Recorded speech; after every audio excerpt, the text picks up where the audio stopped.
Yeah, baby. Get down.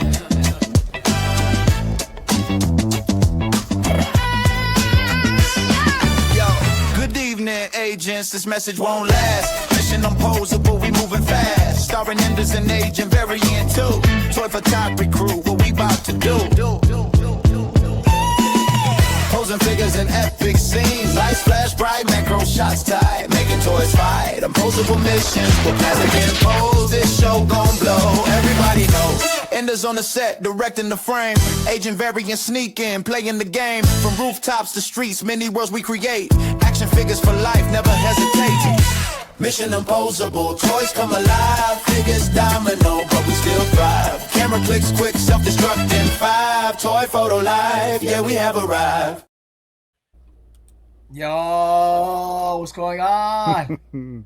Trevor, what's going on? What's happening, man? What's happening? Was that a 78 points of articulation figure that one of you was holding in their hands? Probably. Yeah, I think it's one of those in the intro. Welcome, everybody, to another episode of Mission Imposable. We are back. We did take a little break during the summer. You know, we got to take a break every once in a while. So July was just like free sailing, just chilling. But we are back. We are back. And tonight, unfortunately, we do not have Carl in the shadow. He is not feeling well, but he will bounce back and be ready.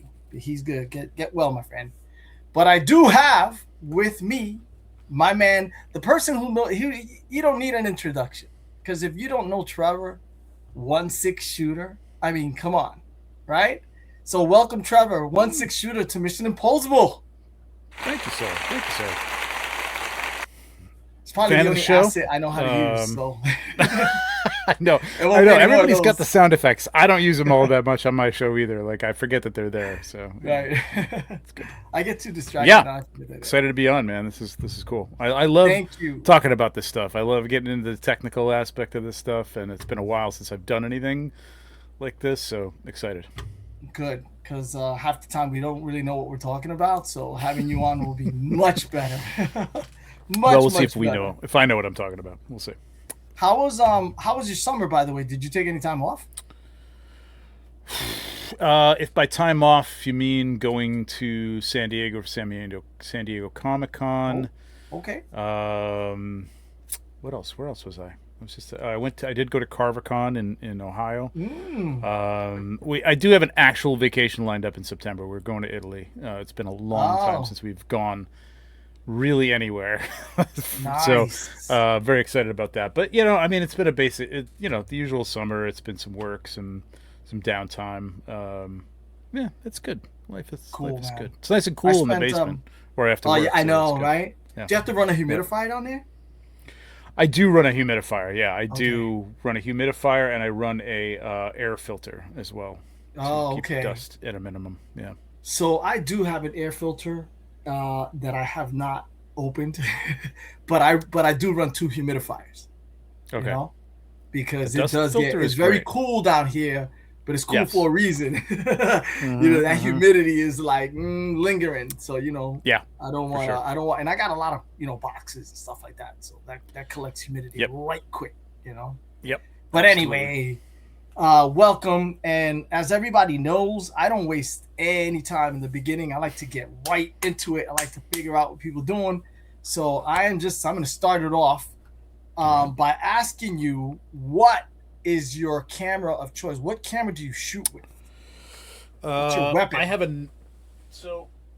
I've been a Nikon person since I started. Basically, I don't know if I see, like, I'm old enough to have shot with film cameras. I don't know what the hell I was shooting with back then in college, but you and I both.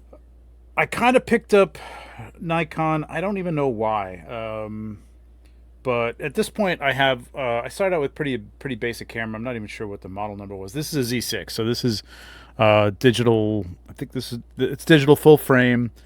I just like Nikon. I don't know. I bought into it, so let me ask Sony's great. I know you shoot it with Sony, so I'm a Sony shooter. It's nice. Sony's nice. I thought about getting into that for a while, but it's like once you start getting lenses and stuff like that, it's like it's hard to just like I'm just going to toss all this stuff out, sell it, and get something new. You could, but I don't know. I'm happy with it. I'm happy with it. You should be happy with it because of the work you're producing. So like that's that camera's that camera's right.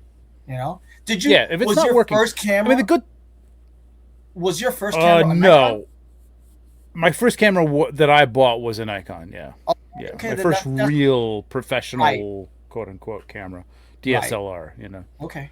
I mean, for what we do, I mean, as I tell people, like the phone's great. Phone can work, and phones have gotten a lot better. If you got an app for the iPhone, I've seen some. I think they're Sony phone. Are they Sony phones? I don't know. My friend Cloud Foxwell's got a phone that the interface for it is fantastic. It's just like a DSLR. You can adjust everything, right? Oh, you stuff we're gonna get into in a little while. Yeah, which you could do on the iPhone, but you actually need like kind of like an extra app. Mm-hmm. Yeah, other than the phone, because the capabilities are there, but they kind of hide it all behind this simplicity thing. So, what I'm getting at. Yeah, go ahead. No, I just think that shooting with a camera is a lot more fun than shooting with a phone. I don't know why. Just for me, I just like the feel of a camera. I do too. I like the control over it, and it's a lot easier to control, and there's a lot more you can do with it. But what I'm getting at is like you don't need the highest end camera, and I've invested in some money into this thing, but generally, a lot of the features of these higher end cameras are for people who are shooting motion, models, sports. You know what I mean? You got to get that eye focus immediately on when you're moving. You know what I mean? Right. We don't need to do that. I mean, generally, our stuff shouldn't be moving. We hope, unless it's falling over. So I just drop it into the product photography category. That's what it exactly. is. Product photography. Exactly. Right. So you can start out with a nice basic camera, get a good lens is what I would say. But we don't have to go down that road. But like Z6. Yeah.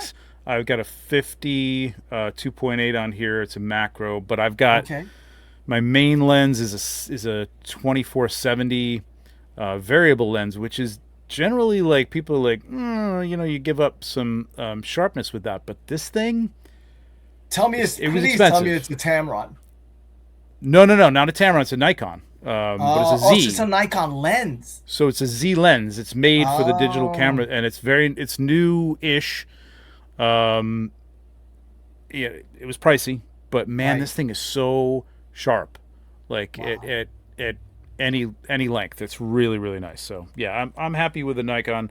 I thought about upgrading for a while to like a different, but it's working. So yeah, exactly. Yeah.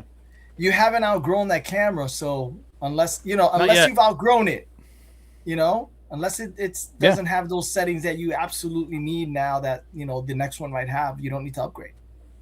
Right. Exactly. Yeah. So that's great, man. And I have I do use third-party lenses, and I have I think it's a prime 35 millimeter. Mm-hmm. And it's very clear. The photos are super clear, so you can get lenses, third-party lenses that will work like just as well.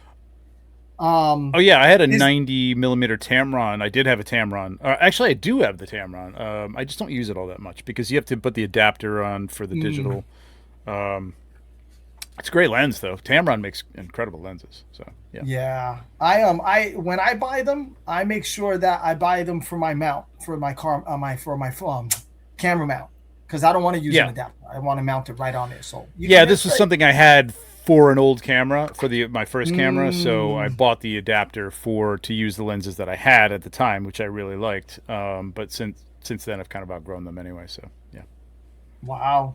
You know what? Since we're talking about lenses, what is your go-to lens? The 50 millimeter? Is that what you shoot the most with? No, my go-to is the 24-70. Honestly, I use that 9 times out of 10. Okay. Just about everything. Right, I just like to be able to adapt it where I've got it set up. Yeah. You know what I mean? As opposed to let me hump the camera back. Let me Yeah. I mean, the prime's great for. I mean, that's a macro lens, so that's great for portraiture and stuff like that. I really like the 50 for that. I'm not doing a lot of that much anymore, so yeah, I like the variable lens at this point. Wow. You know, when we were talking backstage and you were like, "Oh man, I like to talk about this stuff," we've already gone through like 3 of my questions that I had for you. Sorry. You're like, bang, bang, bang. No, it's totally fine. I'm like, wow, it's gonna be a short show. That was pretty good. Well, I got a lot of. We can talk about a lot of stuff. But this is good. I mean, this is what this is for, because people like to know what other people shoot with. You know, obviously they look at your photos and they say, man, I wonder what camera he's using or what lens he's using, right? Because I mean, sometimes it makes a difference, you know? Yeah. So. Yeah. I feel bad that like the BTS, I know people are really good with putting like those little kind of clip cards where it says what your settings were. And I haven't gotten into that habit. Right. I don't have a lot of time. If you look at my feed these days, it's a lot of stuff that I've done for, you know, companies. It's just I don't have a lot of time for personal stuff. So I know people would like that to be there. It's just a time thing. I would love to put that. I do try to put the BTSs up when I can. Right. But as far as the settings go, Yeah, I feel you, because you know what? Honestly, you do a whole photo shoot and you do your photo, and then once you're all done with all that stuff, then you got to go back, right? And edit another photo about the lights over here and the thing over there, and arrow this way. I give those people that do that a lot of credit. Absolutely. I give them a lot of credit. So, and I also want to thank them, because you know what? If you're doing it, I might know how to do it, but I'm thank you that you're doing it so I don't have to do it. Yeah, and it's helpful for people. I like to be helpful to people, and I think this kind of stuff that we're talking about, and I think that we're going to talk about, is very helpful, and it's interesting to see the settings sometimes for people who are nerdy about that stuff, or just getting started and go, I don't know, I think I'm doing something wrong. Like, what are his settings? Now, you know, your settings are your settings for a specific shot. What you're doing on your end may not.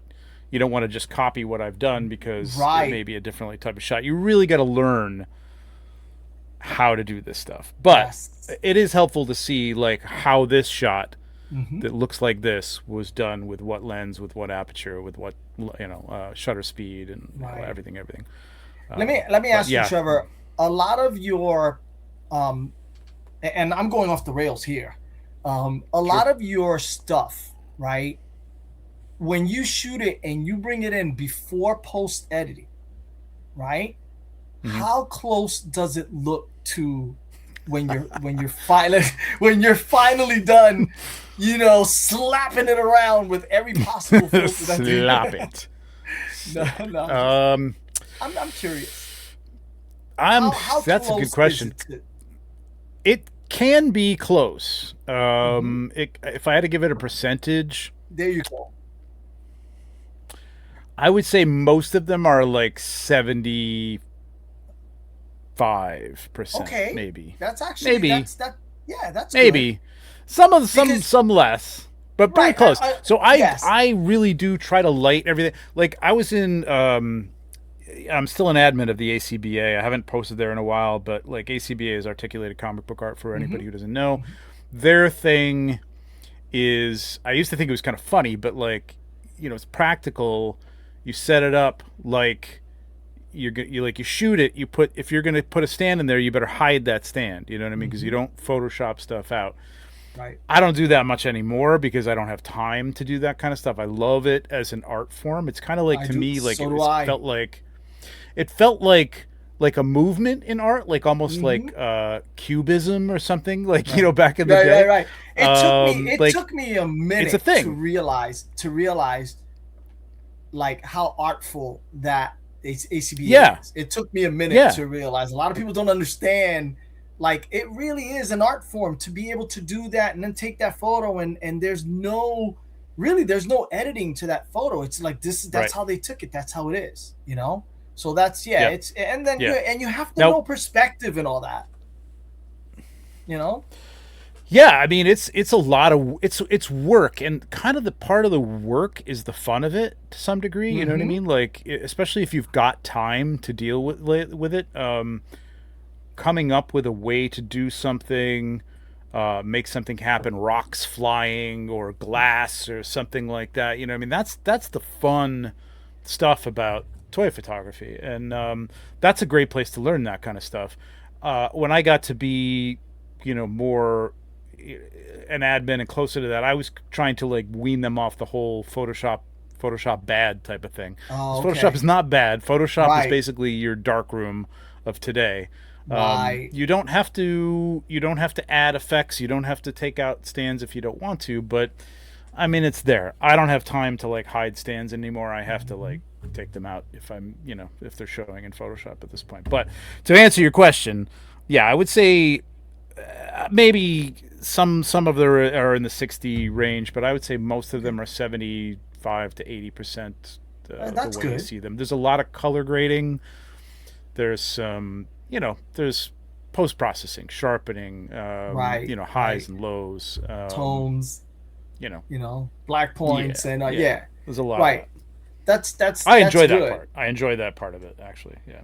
I mean, the whole setting up the whole process, and it's all fun until you post it. Once you post it, like, oh damn, I'm done. Like, like I need to figure Yeah. out what else to do. And Yeah. sometimes you need a Sometimes. break, I mean, but it's when you're on a roll, like when you start shooting stuff and you're on a roll and you take that last shot, you be like, damn, I'm still hyped. I want to go and shoot something else because I'm in the roll. I mean, and then when you get in a slump, it's like, oh, I don't know what to shoot. I've been in a slump for a while, dude. I like to sit back and look at it for a while, you know what I mean? And which is probably a problem because the more I look at it, the more I go, oh, I should have moved that arm just a little bit down. Right. I'm going to reshoot it.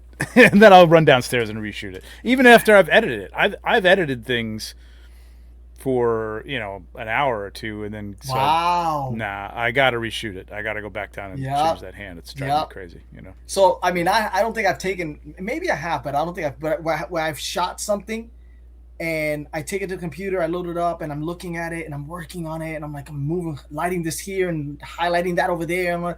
And after a while, I'm like, no, like, stop it. Like, this isn't going to work. Oh, yeah. You have to go back and reshoot it. Oh, yeah. Yeah, yeah. There's that, and then there's things where like you've got to, okay, if I could move that. No, it's good enough. It's good enough. You can't, what perfection is the can't let perfection be the enemy of good. Is that what it is? I don't know, whatever that is, whatever that phrase. Yeah, is. I don't know that one. Sometimes you just gotta let it go, and it is what it is, and you'll see that little thing there, but nobody else will probably notice that. So, right. Hopefully. Yeah, that's again. I do go back and look at a lot of my photos, and I'm happy with them. I'm happy with the progression of them. So yeah, that's always nice to see. For sure. I mean, it makes me cringe when I go back too far and look at stuff that I thought was really, really good, and it's But I mean, that is progression, right? You've learned something from that point, and that's another question that I have for you, and this is funny because I remember the first time I actually met you in person, right? Mm-hmm. We were standing. It was at Wayne at the PAL. Mm-hmm. At the Wayne PAL. I totally remember this day. Yep. And you were online. You were online for Mythic Legion. Yep. To get some pictures. Yeah. We were talking. You were showing me your dio. I remember that dio you showed me. Yeah, I totally remember that day, man. Yep. Oh man, did I show you a dio? I might have. Yeah, you had like some room dio. I think you either either made or something. No, it was cool. I think it was a Western really nice dio. I think it was somebody had a contest about like you could do a dio in a week, and I think that was the one. I did a Western dio. Oh, that might have been it. Yeah. Doors and stuff, and I was very proud of them. I still have it, man. I still have that shit. I should. Nice. But I remember, I forgot where I was going. I remember the day. Oh, the day that we were online, and in my mind, I'm like, oh shit, like that's One6Shooter, and all these questions started coming in. Like I need to ask him about this and this and this, and I think the question that I asked you, out of all the questions that I wanted to ask you, I asked you about what do you do to handle reflections, like off the screen or off the whatever?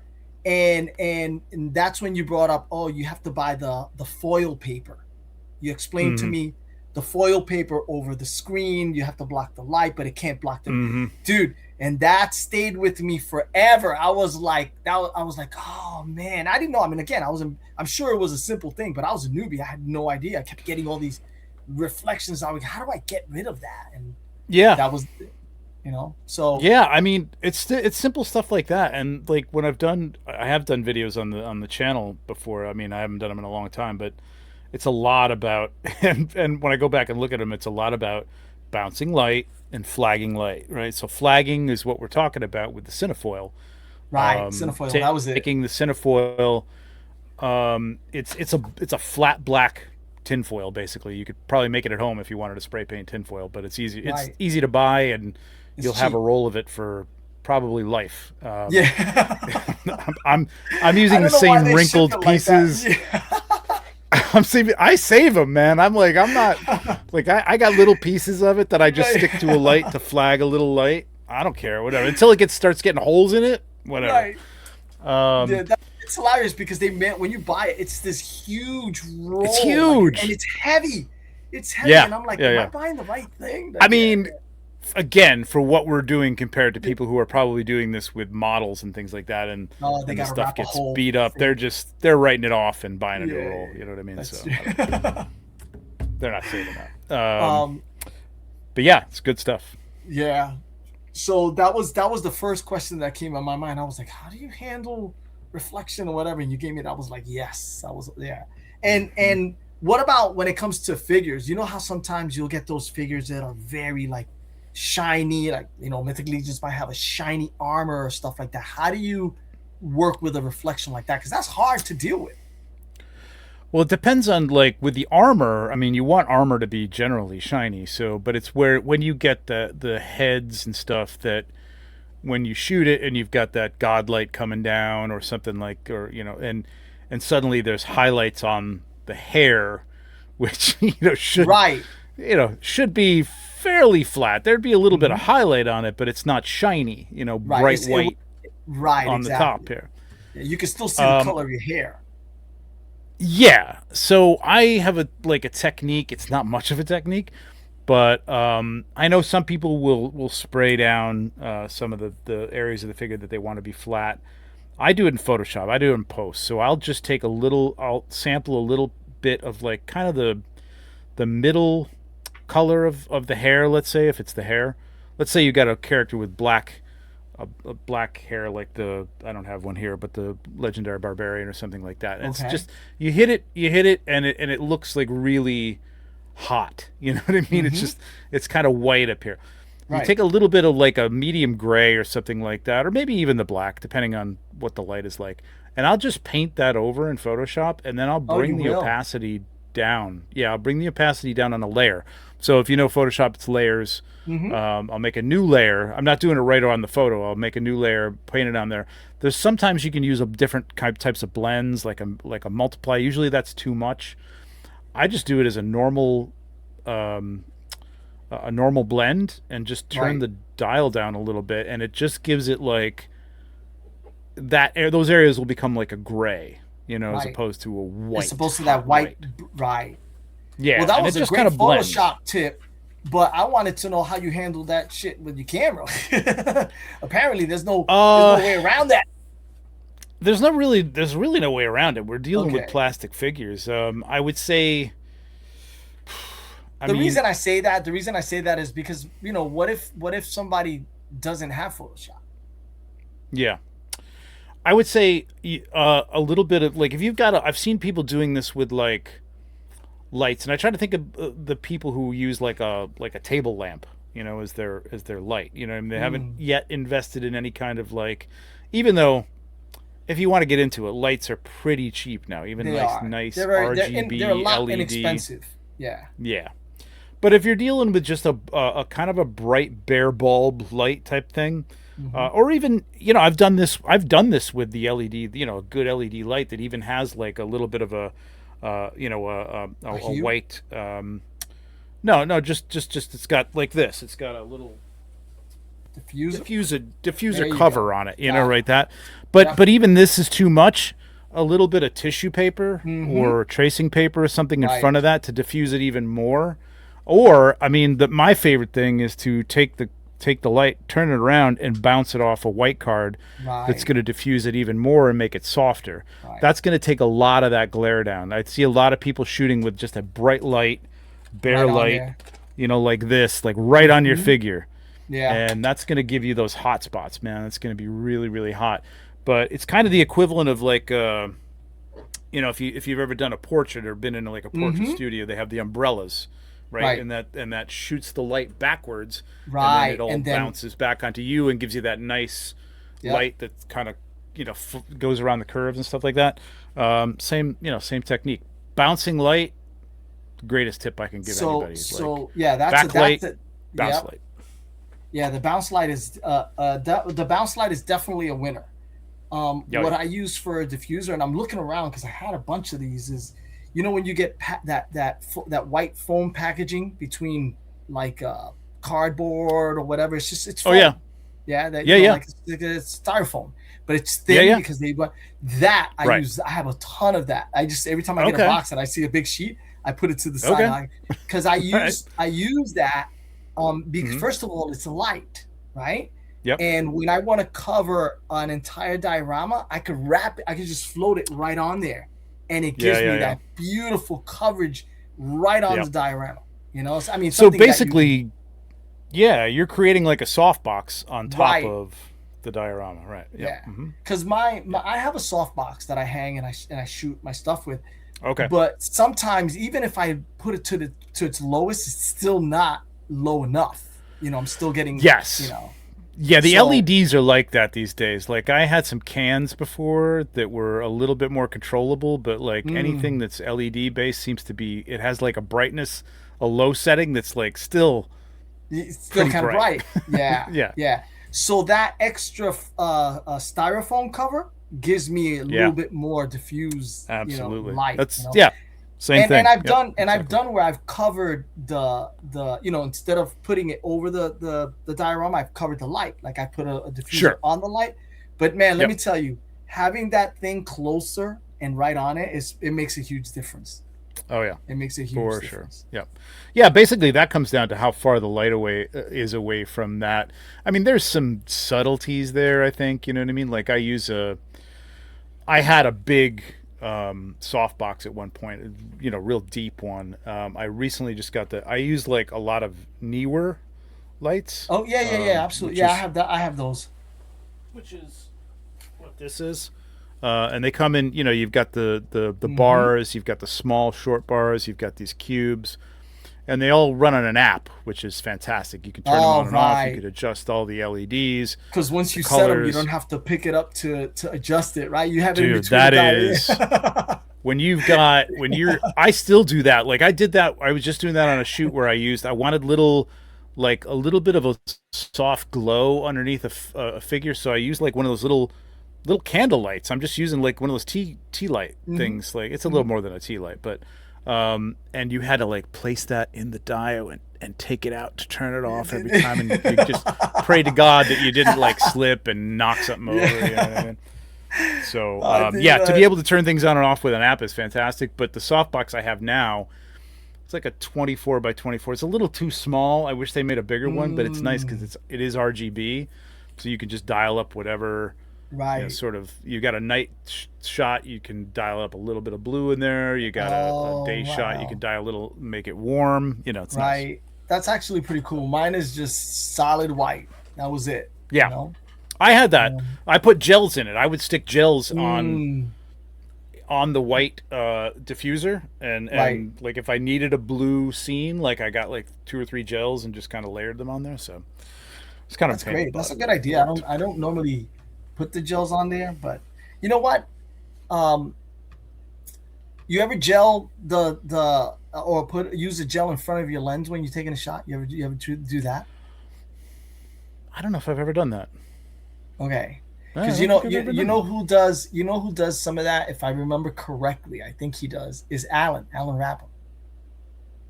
I think that's where I got the idea from. So if you they sell these little gel packs. Oh yeah. Right? Yeah. And it's a bunch of different tones and colors. And when you're shooting a shot and you take one of the gels and you just put it in front of the lens, man. Just real quick. Just hold, just hold it. Like, just hold it in front of the lens. You don't have to, you just hold it there. And you go through, you look through and it changes the whole setting, dude. It's crazy. Wow. Interesting. That's cool. So it's got to be pretty translucent to get your shot. Yeah. Look. You know what? Okay. Give me no. It's like the real thin gels. I know you're talking about. Yes, I know you're talking about. I think I'm pretty sure I have a little pack in here.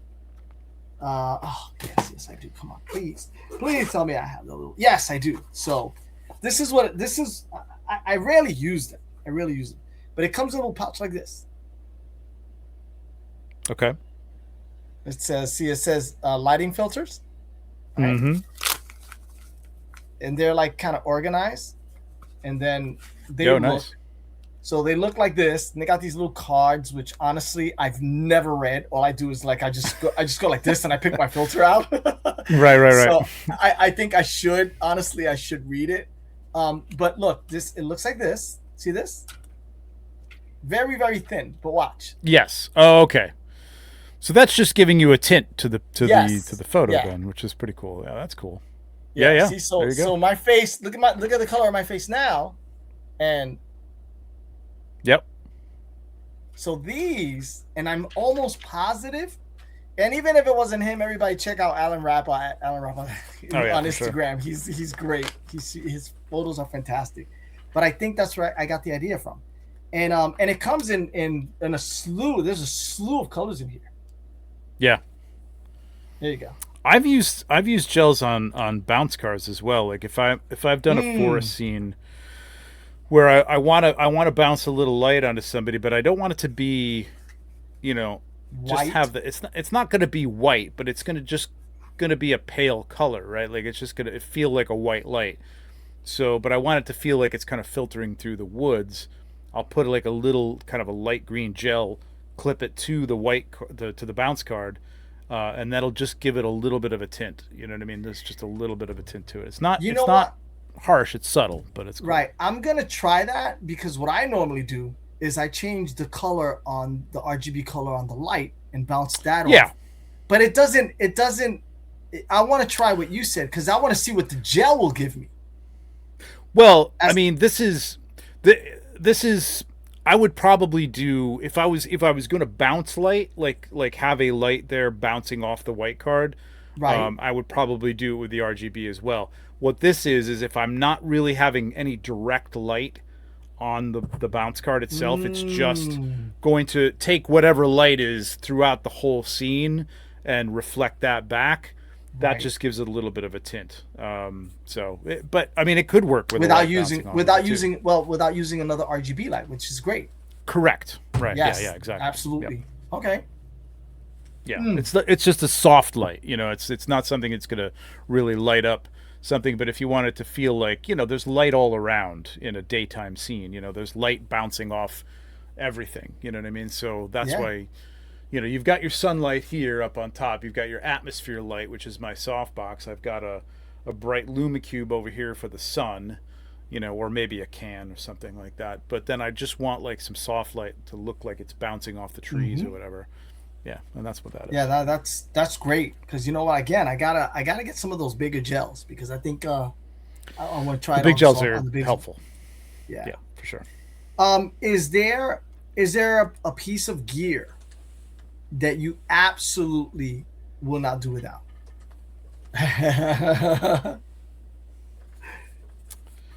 Smoke really? You're smoke ninja. What? Smoke ninja. So from the beginning, I started working with fog, and I bought like a Halloween store fog machine, right? Like just a big giant thing. I retrofitted a hose onto it. It was very stiff. It was a big pain in the ass, but I worked with it, you know what I mean? And it billowed out, which is why I kind of narrowed it down with the hose. But even with the hose, it still kind of came out a lot. But I will blow that stuff around. I don't think I've taken a shot without some sort of fog in it for a very, very long time. I mean, I think I use it in every shot. Yeah. Whether you see it or not as like laying on the ground or as like a very obvious thing, there's always something there. Even if it's just, it gives it that atmosphere. Like even if I'm, I blow it back and it kind of, obscures a mountain scene on the TV or something like that, just to feel like there's depth. I think it gives things depth. I think it gives things atmosphere. And sometimes, you need those special effects where it's just sitting on the ground for a spooky, graveyard shot or whatever like that. But like this thing, I mean, this thing was a godsend. Like when I bought this, I had seen some other ones, and then they did their Kickstarter, and I got this, and I just got the new Pro version, which has like this fan attachment to it, and there's some vanishing liquid which doesn't leave any trace of really, if you've worked with fog before, it leaves that little kind of slimy on like usually on the flattened surfaces. I don't really find it leaves anything on my figures, but it just all my tabletop's always covered with some like little film. But this is great. I went with with this one. I went with the whatever this is. I think this is Yolanzi. And you know what? Yeah, just as good. Yep. I don't use it as much because I haven't mastered that whole fog thing yet. Every time I take a photo, it just looks like fogged. it looks too pale. Looks too like what the hell's going on here? Like Okay. And then so we're gonna get to shutter speed and aperture and stuff. We're gonna talk about that in a minute, I'm sure. So I shoot. I was gonna say with the fog. The fog, I shoot like anywhere from 2 to 5 seconds shutter with the shutter open, right? 2 to 5 seconds, and that allows the fog to dissipate. I don't get those little tendrils of smoke or anything like that. It just it becomes atmospheric, and sometimes I'll blow it around, and I'll take 50 shots, and then I'll mend together, in layers in Photoshop, the pieces that I want. So if there's a piece of fog over here, it's generally the only variable in the shot. You know what I mean? Like I could take a single shot if I wasn't using fog and probably get what I want. You know what I mean? Or then move some lights or whatever. So the fog is the only variable that I'm really dealing with, and that creates all sorts of weird stuff. If you've got a light behind your figures, it's gonna like, give you this cool like backlighting feel to it, the fog coming through.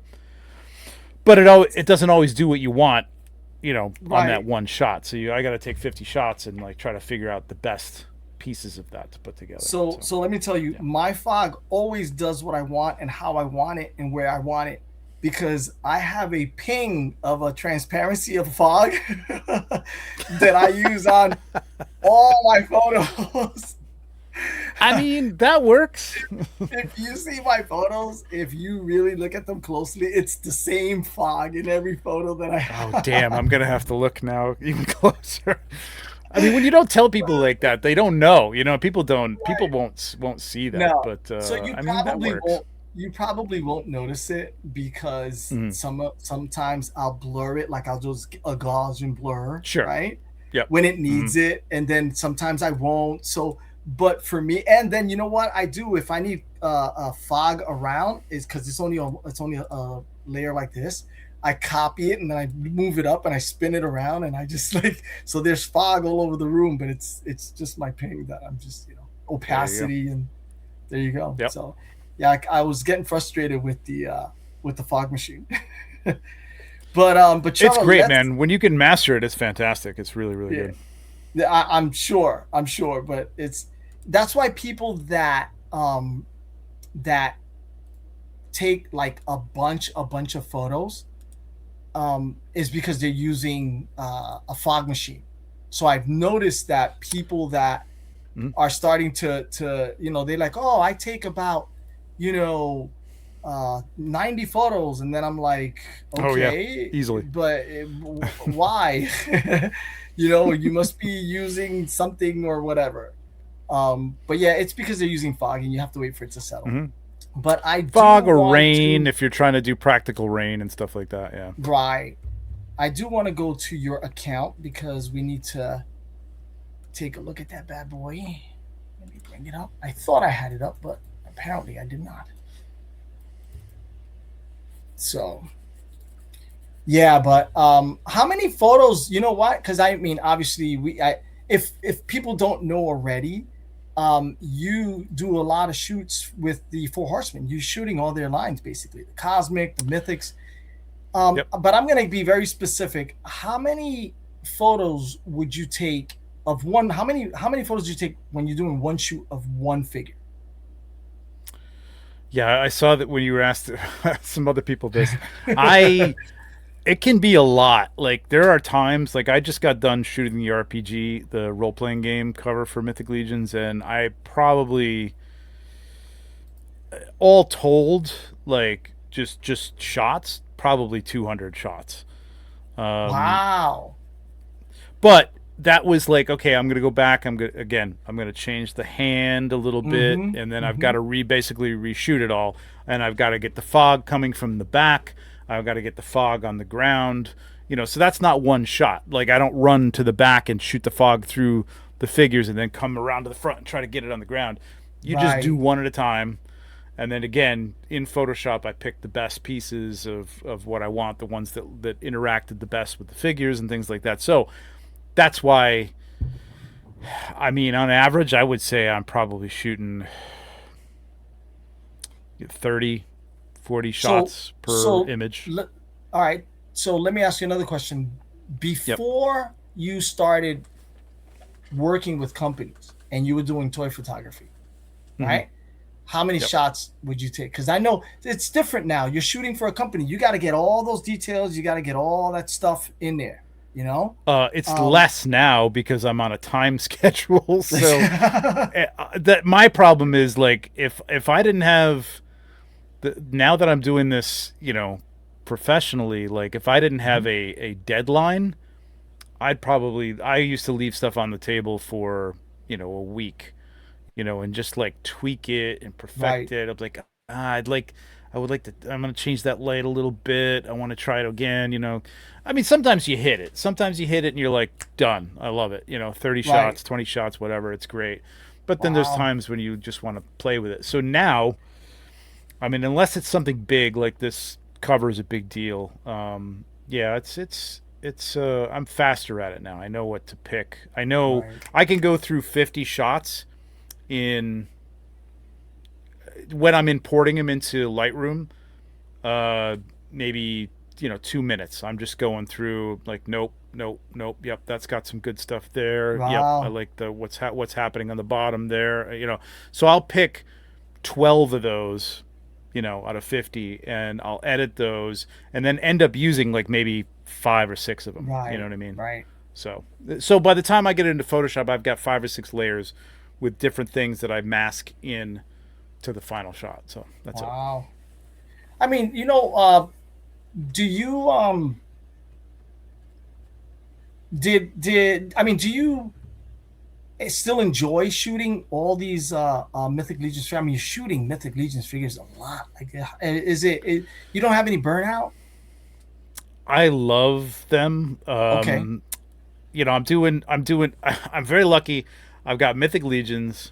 I've got Frazetta Girls, which, I mean, Frank Frazetta is one of my inspirations. Yes. Spiro Toys, the Animal Warriors of the Kingdom are very cool figures. I've been able to do a few other things, like even like little vinyl toys and stuff, which is like a challenge.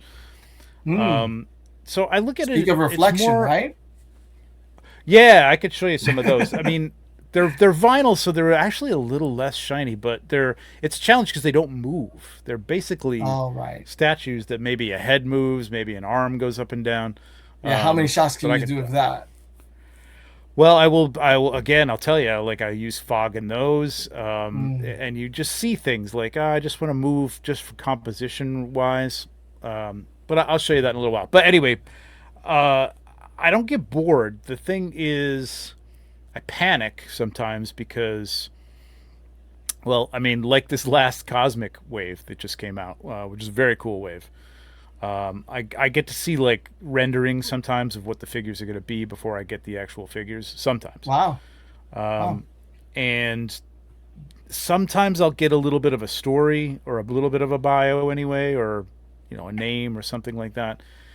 And then I got to come up with something. You know what I mean? So Cosmic is tough. Mythic Legions and Frazetta Girls is basically if you've got some medieval, you know, Right. ruins, which I have Right. Which have plenty of. many. Cosmic is different. When Cosmic, some of the stuff we've done for Cosmic, we've had to sit there. The guys at the studio will come up with a diorama because it's so specific to a story about a certain planet that they're on. So that gets tricky when I have to come up with that stuff. Let me talk about some of your photos here. And Sure. guys, if you haven't, I mean, obviously, I can't imagine anyone in this community not following you. But if you're new to this is one of the accounts you need to follow. Learn a lot of stuff. So I was gonna ask you then, because you said they'll give you a name, they'll give you a story. When you shoot these figures, right? Are you putting them in a setting that fits their story, per se? Like this, for example. For the most part, I mean, there's a loose story around these things, and sometimes I'll get a bio, and that's about all I have to go by. So I'm kind of coming up, and Jeremy, it's funny. While we're recording this, Jeremy Gerard has his show, Mythic Conversations, and they're talking about the Skeleton Warriors, and they were, I mean, he and one of the painters, Eric Miller, were on there, and they were talking about the photos, and it's very. I'm not trying to brag about it, but he'll say, Jeremy said, like, sometimes he's writing this lore book, and he's like, I've written lore based on something that Trevor put together in one of his photos, which is cool. I mean, but that makes sense. Yeah, but I'm telling a story with the photo, right? Like, this isn't necessarily, like, I had an idea of what the overall arching theme of this wave was, where it took place, but there's nothing specific. You know what I mean? So putting this guy in front of an explosion, in front of some, sci-fi, wall thing, that's not anything Jeremy gave me. It's just something I came up with for the character. Right, but it's amazing that. Cool. I mean, it's amazing that Jeremy would look at one of your photos, right, and say, it sparks something like, oh, you know what? Maybe his storyline goes like this, or maybe he's. That's really cool, and like that's what you want to do, right, as a photographer, because like storytelling is what we do. Like this is what we should be doing, and you can either tell a very specific story, or you can put something out there for people to kind of interpret by themselves, and just say it's interesting, it's nicely composed, hopefully, it's nicely lit, hopefully. Right. I don't know. You don't know this character. This isn't part of Star Wars or anything like that. So you've got to kind of tell like somebody like what's going on here. You know what I mean? So this guy is obviously a tinkerer. If you knew nothing else, he's got robot parts, and he's a he's an inventor or something like that. You know what I mean? So that's the kind of stuff I enjoy doing. I don't get bored, man. It's I mean, I can't complain that this is what I'm doing for a living, basically. Right. So it could be worse. Absolutely. So this is your full-time thing, is shooting for these companies. Pretty much at this point. Were you doing something before that? And you said, I'm leaving that, I'm doing this?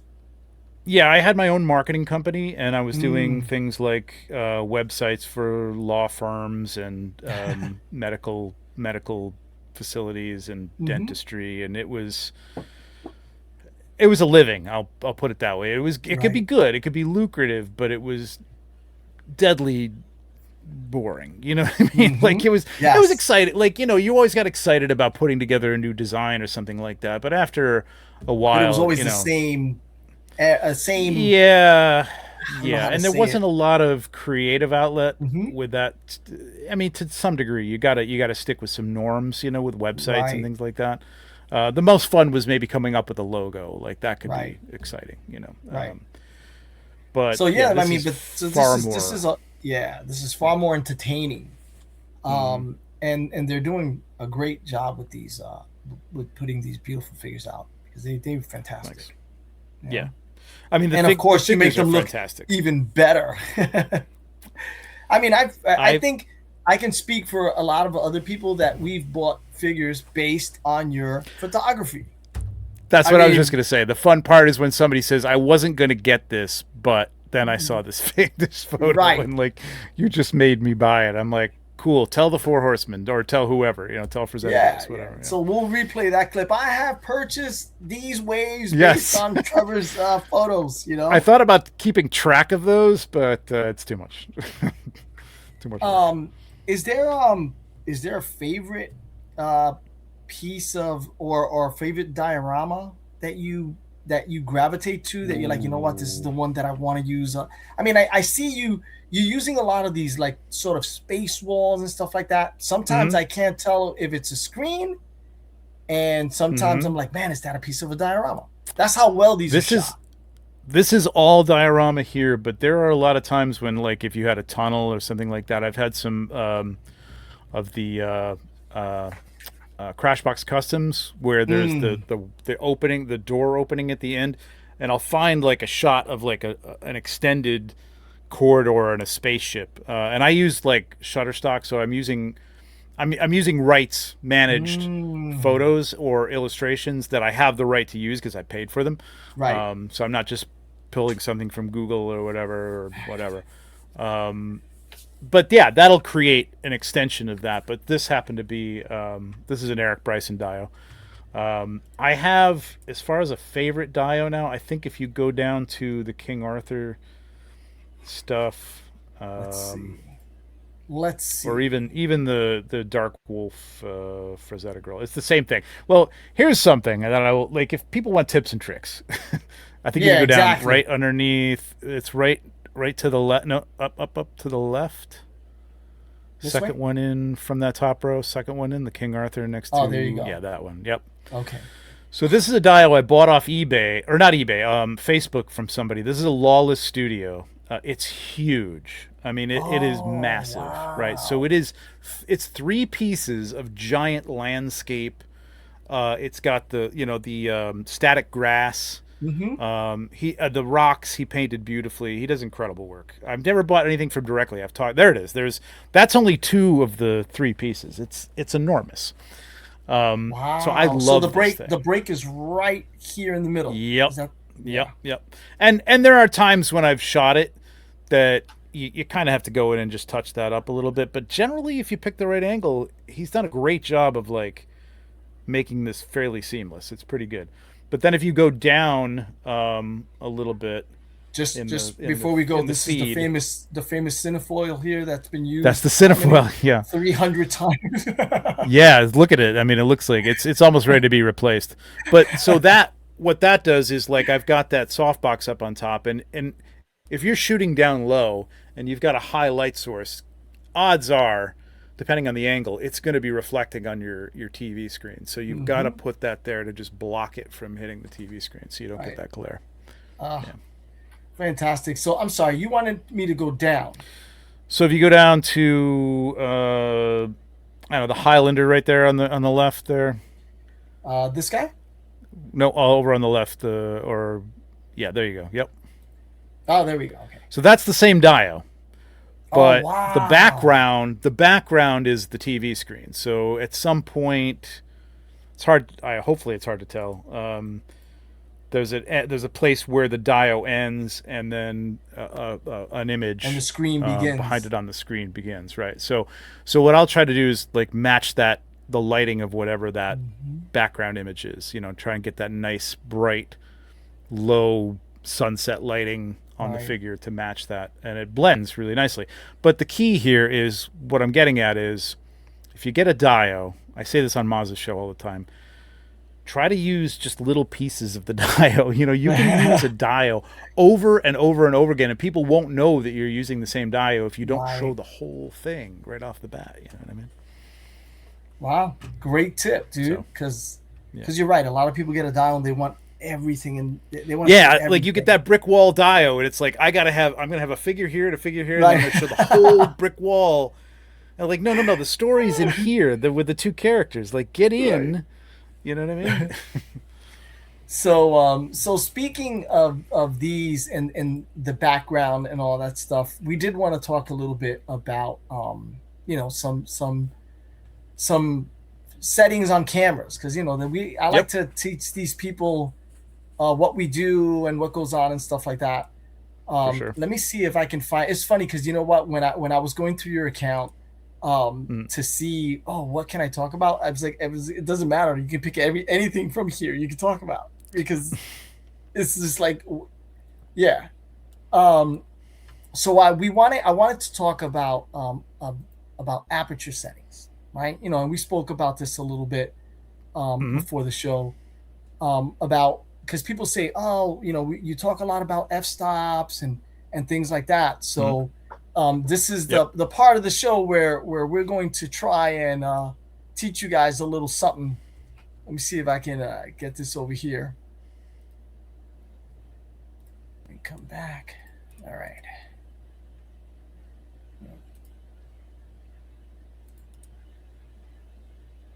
Okay. There we go. Okay. There we go. Finally, it's here. So a lot of people, we get comments, right? Oh, thanks for talking about the settings, and, what do you mean by distance and depth of field and stuff like that? Because we kind of talk about that a lot. And I wanted to just show everyone, listen, we encourage people to learn their cameras, right? It's great. Some people shoot with a cell phone and it looks amazing. It would be nice if you held the camera and actually knew what you were doing. Some people buy a camera and they'll leave it on auto and just take pictures, and they're like, the camera's all right, but you gotta use it. Yeah. It's not a bad way to start. But I encourage anybody to just jump into manual setting and just play with it. You know what I mean? If you don't have a deadline, if you don't just play with it. You know what I mean? Just learn manual, because you got a lot more control over what you're doing. Yeah, and if you want to see your output of photos the way that you're seeing them on these toy photographers that shoot these photos and they all look amazing, learn your camera, because you can do it too. That's the thing that I tell people, is like, you can do it also. It's not, as long as you learn it, you'll be fine. So aperture, right? This is what is meant by kind of an f-stop, right? Your lens has these settings that when you turn it, you can see the opening in the lens open up wide and close, and that's what this represents here.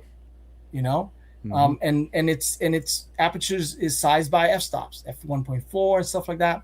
The other thing that I want to tell people is, like, I've got a question: why is this lens that looks great or whatever, why is this so expensive and this one over here is not as expensive, right? And part of that has to do with the f-stop on the lens, right? Your lowest f-stop setting. Your lowest, right? So if your sometimes your highest. Yeah, I mean, it kind of goes both ways, but I think for the most low end. Yeah, for the most part, it's the low end. If you can get that f-stop to open wide, your range opens up in terms of what you can do with your lens. So when you're buying a lens, if you notice that, this lens is $1, $199, 5.6, you're not going to get a lot of light in there, because the 5.6 doesn't open as wide as the 1.4.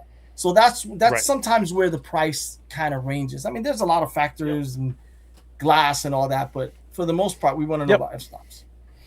So, and the depth of field is kind of like, depending on your f-stop, it changes the way your photo looks. So if you see the woman down here at f.8, the whole photo's super clear.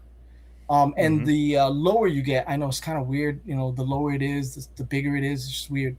And I've never understood why they did it that way. But anyway, but the lower it is, the more it's a mathematical reason. Depth you get. It looks blurry. That you can separate your subject from the photo.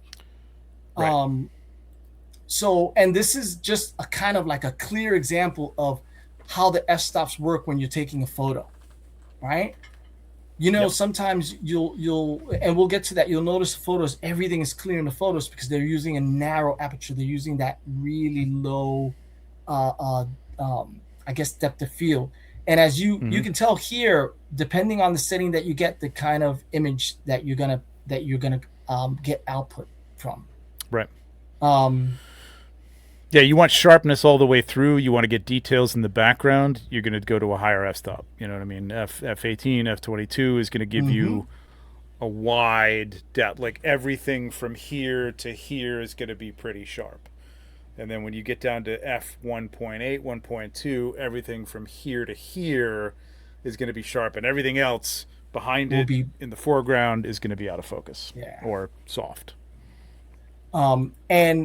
And these are a couple of examples. I stole these from Sean. If you guys don't know, this is a visual approach photo. Amazing photographer, and he's been on the show also. To show you guys that he's using a very deep depth of field, right? So he must have a lens that can go very, very low on his stuff. Actually, sorry, very, very close, very, very tight. Because depth of field, high, like an F22 or right. F25, so like a narrow aperture is like an F11, F16, and that'll give you that really, really clear photo that you're looking for, you know? Yeah. And for people that want to kind of try it out, right? Sometimes your camera will set the aperture for you, right? So some cameras have something called an A or an AV on the dial. If you set that, the camera will automatically set the aperture for you. But you have to know a few other things before you can just put it on A. Right. So these are examples of like that really, really depth of field that you can get everything clear. Now for a shallow depth of field, right, which a lot of people like to shoot also, because it separates your I guess your product or your figure or your person from the background, just brings it out. It's great for portraits, and you're just really focusing on the characteristics of the figure and not so much the background. Background is a little less important. And it also gives you those bokehs that you want in the background. Some people like to get those like street lights with the little circles. Right. That's of light and stuff like that. Yeah. That's how you can create this kind of like look, you know? Yep. And I threw my photo in there too. And this is the bokeh that I'm talking about, you know? Yep. So before you go and put your camera on A, these are just if you learn this will take you a long way in your photography. You know, it looks like a lot and looks very confusing, but you know, we'll just start with the aperture, right? Because the aperture is the size of that hole in the lens that's going to open. But once you do that, you're letting a lot of light in. You got to figure out your shutter speed and your ISO, right? So your shutter speed is the amount of time that shutter is going to open and close in your camera. That noise that you hear. Yep. Right. That's how fast it's opening and closing. And the more light you let in, the more open it's in. The longer it's open, the more light is let in. Yeah. So your ISO, which is also a camera that has it's sensitive to light, right? Your ISO, if you ever go outside with the camera and you can't see anything because it's like super dark or it's super bright, you just turn your ISO to, let's say if you're outside, you want to turn it down to 100. And if you're inside, you want to turn it up to get all that light in.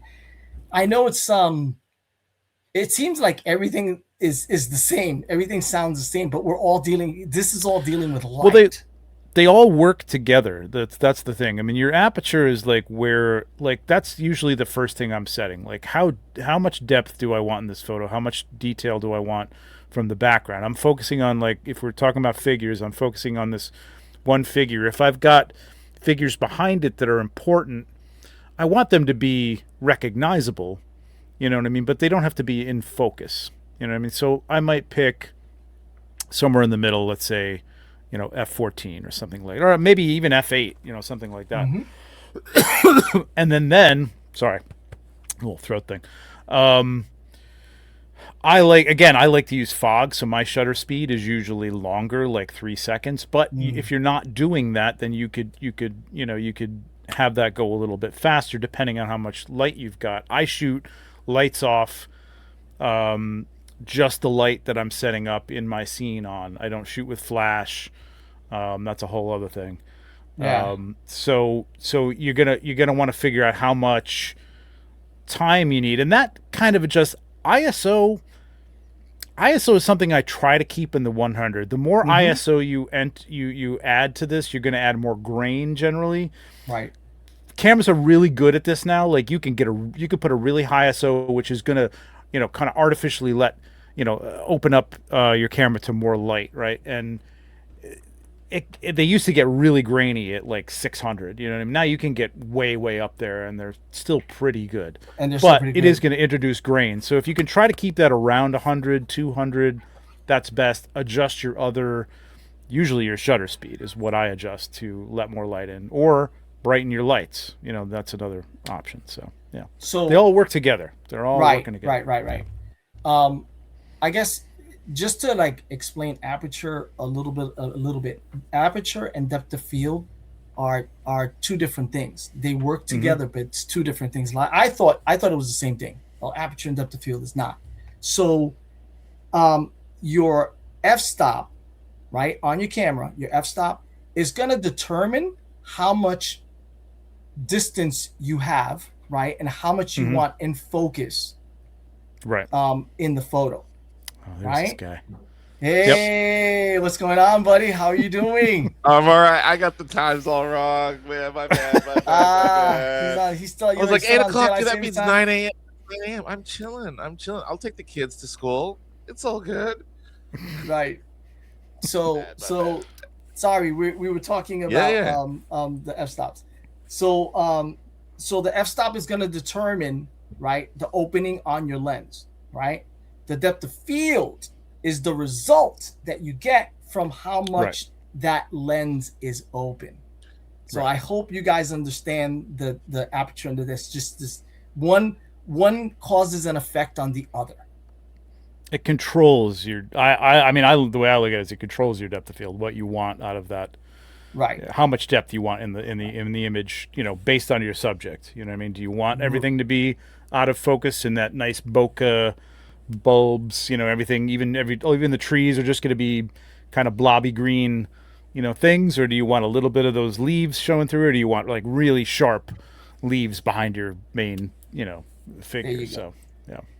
And the shutter speed is going to determine how long that shutter is going to stay open. The longer it stays open, the clearer everything is, right? And the shorter it stays open, you're not going to get a lot of light in. Right? Yeah, it's more light control, right? Yeah, right. It's more light control, because once it opens, it's letting. Yeah, would you say it's more just a light thing rather than the amount of? Yeah. I mean, I didn't want to say that because ISO is also a light thing.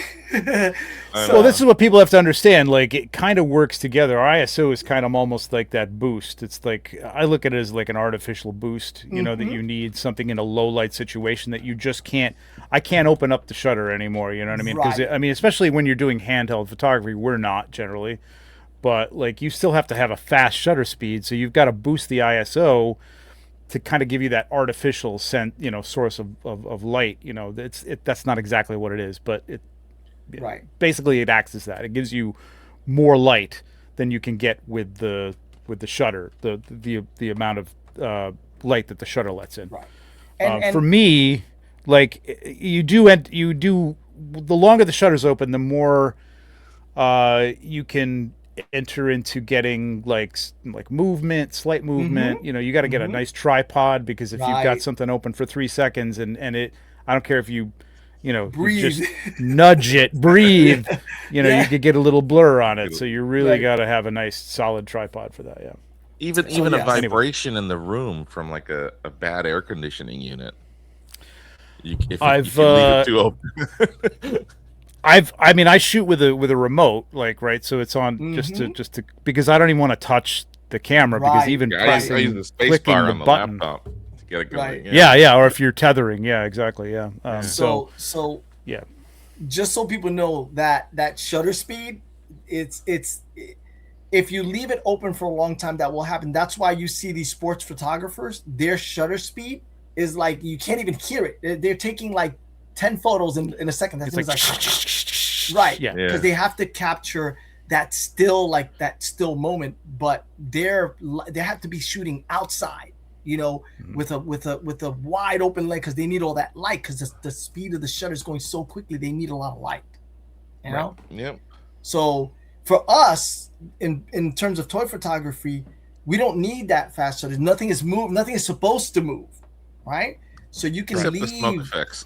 Except right, that's true. It's yes. Variables, rain, smoke, yeah. Right. So when you're leaving that shutter open, even just clicking the camera, even just like taking the shot, that's gonna affect the photo. You'll get blurriness. That's how sensitive it is. So you do need a tripod, and you need a remote or a 3-second delay.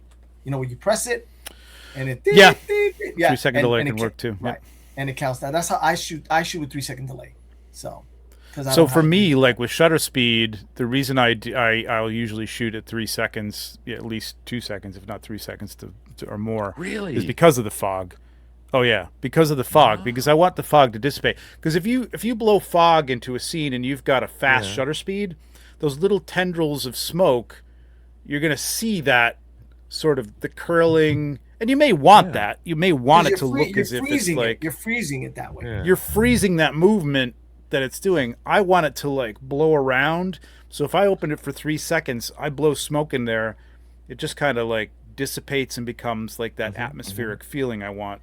Most of the time. There are times when I do want that, that nice rolling fog along the ground or something that I want to capture quick. So I'll take another shot with the shutter speed a little faster. But I shoot 3 to 5 seconds most of the time. So let me ask you a question. 5 seconds. Yeah, well, sometimes 5 seconds is rare, but 3 seconds is not. Yeah. So you weren't here 78, right? 5 seconds, right? Will probably get you a shot like this, right? Where it's like super duper clear all the way through, because you left it sitting there for 5 seconds taking a shot. Yeah, I get that. I would say that's more your aperture. Yeah, that's your f-stop. I mean, it is. You get the light. You might get better light. Yeah, a little bit, but I don't know if it's the shutter. That's I was going to ask that about the shutter speed. For me, I don't do enough different types of photography to know more, but the shutter speed for me does not influence the clarity of the depth of field. Really? As much as people say. I don't. I think if you're not hand holding, like I know, like let's say, I don't know if Johnny still does this, but I know there are some people. And speaking of Sergeant Bananas, but I know some people do handheld photography. D Amazing does handheld. He doesn't have he never uses a tripod, so he's shooting fast shutter speed because you gotta click fast. If you're holding your hands aren't steady enough to have a 2 second opening and not have that thing be blurry, because when your shutter's open that long and you move at all, the whole shot's going to be blurry. So it's got to be fast. He's doing the sports photography type thing. It's really fast. He's moving around. I mean, he doesn't have to go that fast because his subjects aren't moving, but he's got to be fast because his hands are moving. So he's probably using a higher, I don't know how he lights his stuff, but he's probably using a higher ISO to allow more light in. And his aperture is all depends on, again, how much depth you want in the photo. So if you really want, and usually he does a lot of like out of focus backgrounds and really focuses sharply on the figure. So I'm going to guess he shoots at maybe f8 shutter speed. I don't even know,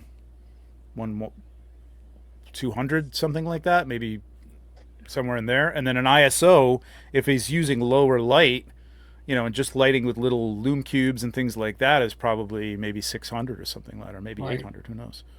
That's what I would guess. Like, so that's how they all work together. I know I'm making this more confusing probably for people, but like I'm trying to put examples together as to how, how it works. Like, I want more time for the fog to dissipate. So I have my shutter speed open longer. So let me ask you a question. That. When you have it open for 5 seconds, when you hit that button, is that then when you add the smoke, or do you add it before you hit the button? I try to add it before, but I'll blow it around. Like I add it before because I don't want my hand or the wand in the shot or something like that. If it's hidden, I'll hit the shutter and then blow it in. It depends on the effect I want. You know what I mean? Like if I want just a little bit, it's random. It's very hard to control. That's why I take 50 shots and like, okay, that one's good. This one sucks. That one's good. Whatever. So you're taking 50 shots at 3 seconds each. Oh yeah. Wow. Yep. All right. Yep. Yeah, I set it to automatic. I sit back and just blow the smoke around for 5-10 minutes, and that's it. Yeah. All right. Oh, the camera's like on a automatic, like click. Tripod, it clicks every 3 seconds. Yeah. Oh, nice. Yeah. Wow. See that? Tricks of the nice trade, bro. Yeah, I have never thought about doing that. Yep. I'm always there, one hand on the keyboard because I tether, and then doing the smoke and blowing. I don't know how you do it if you tether, because my remote has an automatic, shutter trigger, so that it'll just continuously shoot. There's got to be a way to do that with Lightroom, like if you. So it continuously shoots every 5 seconds. Yep. Damn. Or 3 seconds or whatever. I've got the right. Whatever you set it to.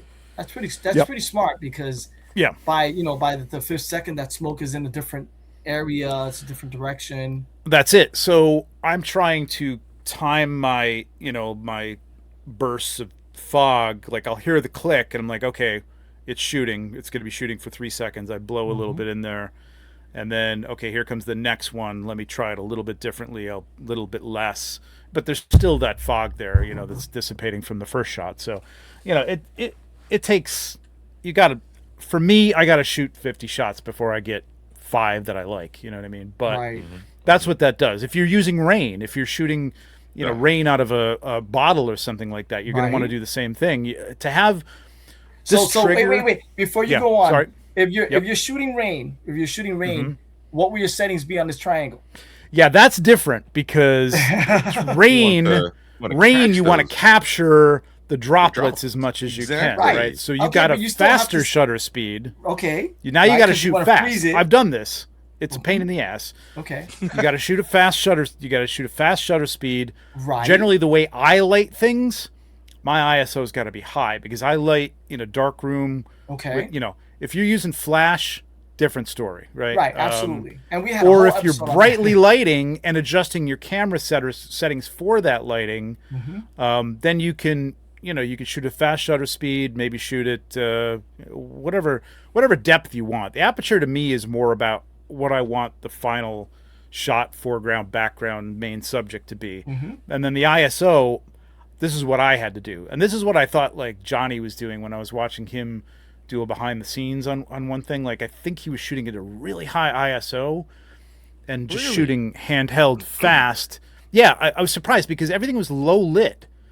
And I'm like, how? Well, and he's shooting. He used to do that practical rain or snow. Like he used to dump the snow in there. I think he did this on a YouTube channel. I can't. Whatever. But that makes sense. If he's shooting in the dark, he needs a high ISO, because that's going to be. I was trying to figure out how is he doing this, because he'll get the snow coming down right in the shot, and I'm like, how is he doing this with this low lit shot, and he's hand holding this? He's not shooting it on a tripod. I'm like, the ISO's got to be like super high. You know what I mean? And he's got those moody shots anyway, so the grain there isn't really going to and he's shooting a Sony, so I'm sure even at a high ISO it still looks great. You know what I mean? So, this is what we're talking about, is like there's balances between what you want to do with these things. They all work together, and learning what's what is definitely the way to go. But again, that was a great. I'm glad you brought that up, because you're shooting in a dark room, right? Yep. You have a light, because obviously you have one light or 2 lights, and you're doing the spray, right? So again, it's something that the aperture depends on what you want in focus, right? And how much you want in focus. The shutter is it's gonna determine how much of that light gets in. rain is gonna be frozen, or or how much of that rain is gonna look like streaks. Right. Right, because the longer it's open, shutter, if there's movement, it's going to blur. There you go. The shorter it's open, that that movement gets captured. There you go. Real quick. There you go. I was going to say something. I can't remember what the hell it was. Anyway, go ahead. No, and the ISO comes in because he's shooting in a dark room, so his ISO has to be higher to let more. I can't say let more light in, but the the light sensitivity is like it captures more light. It gives it more sensitivity, right? It gives right. it more sensitivity, if you want to put it that way. Yeah. The thing I was going to say is with flash, and I think you were talking about this with Sean, like I know a couple people who shoot with flash. That's a different story because you are shooting like a 2-second, not even, tenth of a second, bright light at your subject. That's in sync with your camera, right? So when you trigger the camera, it triggers the light. That's a quick burst of light. So you can shoot that rain, and it's going to capture that, that movement of the rain, the droplets of the rain, because the light is very bright, but it's very fast. Right. So it's harder to do with continuous light to do rain and stuff like that, but you can do it. You got to kind of fudge it with the ISO and stuff like that, but it's tough. So. I mean, I'm so glad you brought up perfect examples. I'm hoping people kind of I think it's very confusing. And it is confusing. It is confusing, but I think because going through the triangle and using an actual setting helps. I think it helps picture like, the reason they did that is because that and that. And we probably don't have to go to the next slide because what I did was play with it because that's what helps you learn what just happened. You know what I mean? I literally was going to say that. I remember learning this, being taught this at high school photography art class. And going, I don't know what's going on. Yeah. It's just theory, You're Why is everything black? I can't see anything. Everything's, I took some great shots at the cemetery and they're all white. Right. Yeah. We're all of a certain vintage on today, right? So this is still film, right? So you didn't know what you were doing until you develop it in the red room. Exactly. And then you're screwed. You're like, you can't do anything about that. These days, especially with digital cameras and raw format, if you're shooting in raw, you can bring it into Lightroom and you can pull a lot of stuff out of that. So but even just to learn this, for me, the way to learn and understand this is just through experimenting and going. I agree. It really is. I agree. Everybody has to experiment. You just before I couldn't understand any of it. Yep. Let me talk about the slide because it's sitting there. People are like, "What the hell is this slide?"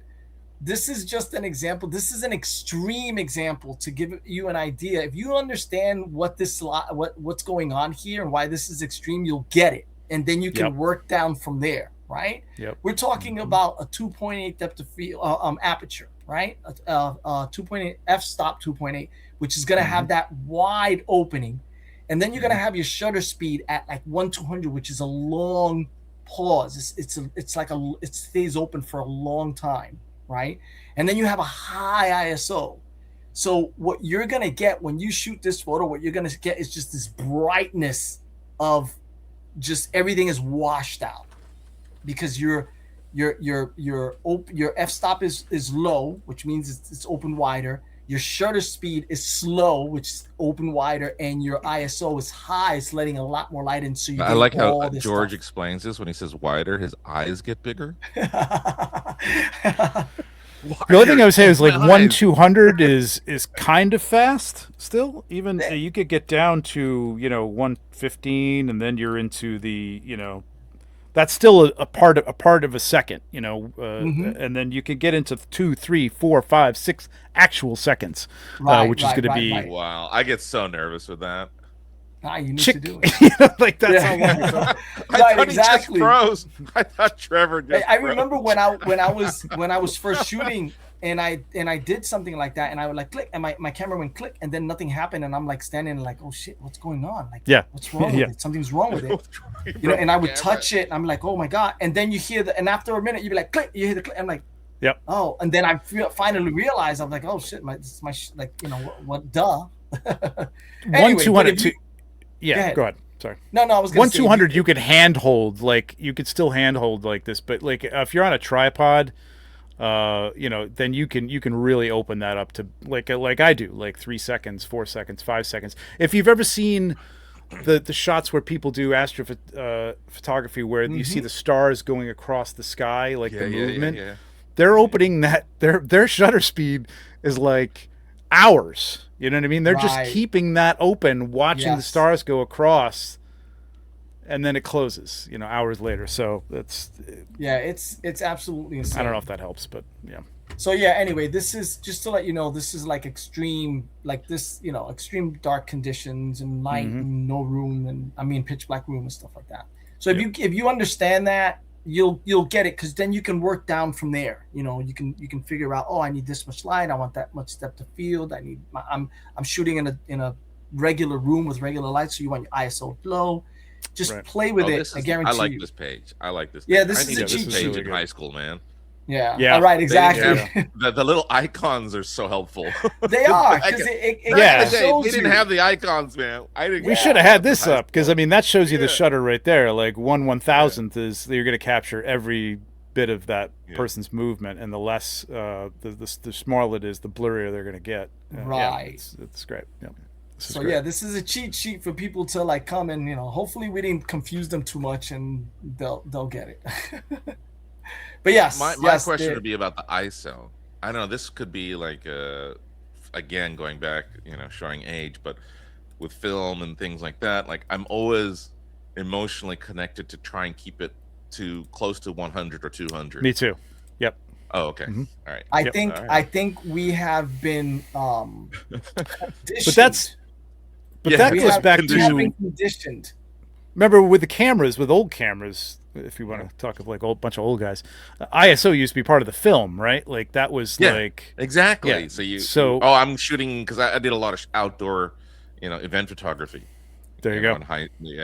And so I was always looking at ISO 100, 200. Yep. And if you got in the afternoon, you'd buy the 400. And evening, if you're shooting at night, you're getting the 1000s or 800s, right? 1200s. Right, because everyone, the reception is going indoors now, and then you'll be like, man, I gotta change my settings. And the thing is, it will introduce more grain. So now we have ISO on the camera, which is kind of artificially reproducing that, and it's basically introducing. Is it really artificially producing the grain? Well, it's not artificially producing the grain, but it's introducing more artificial light so that it creates grain. Yes. But cameras have gotten so good at this point that you can get up to 1200 and you really don't see that much grain. You know what I mean? You got to be in super low light conditions. If you've got any light in the scene, you're not really going to introduce too much green, even if you get higher on your ISO. So if you want to, I bump my ISO every once in a while because I want to keep my aperture where it's at. I don't want to bump my shutter speed up to like 8 seconds. You know what I mean? Because that gets a little crazy. So I'll bump the ISO up to 300, 400, 500, something like that, and it's fine. It looks fine. But that's what's going to happen the higher you get with the ISO. But that's like you're at a concert. You know what I mean? You're back and you want to take some really good shots. You might have to bump your ISO, or like George said, you're outside. At night shooting. Pictures at a party or something. Right. Yeah. Baseball game. I'm telling you, people. Once you learn your camera, it's gonna open a whole different world for you, and you're gonna. I think you're gonna have a lot more fun. Or posting the figures already are a lot of fun, but it's a whole new world, dude. It's a whole new world. You're nerding out. You nerd out. Yeah. You take control of the camera. You know what I mean? That's what's great about it. You feel like you have control of the camera, and you can get the shot that you really want. If it's something in your head or even something you've seen somebody else do and you want that, you can, after a while, you're going to be able to look at a shot and go, I know how to do that. You know what I mean? Right. I pretty much can guess what their settings are. Maybe not exactly, but a lot depends on their light and things like that. But you can do it. It's cool. Yeah. So I mean, I always tell everyone, you guys can do it. Everyone started off at the same spot. Everybody just going. What were you going to say, 78? Well, first thing, not everyone can do it, but anyway. That's why there's only one Trevor. It's true. But you can shoot with the camera, but maybe you can't shoot good pictures. That's it. So practice. Jesus, what was I going to say? I lost my train of thought just then. Oh my god, I just brain farted. Go ahead, go ahead, go ahead. All right, I'll ask something else. Something for the community.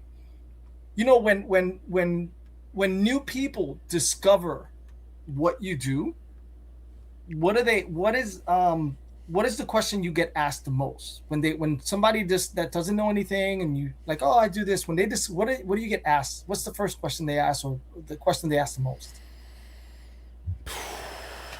Or you don't know anyone else. He doesn't know. He doesn't know anyone else except in the toy community.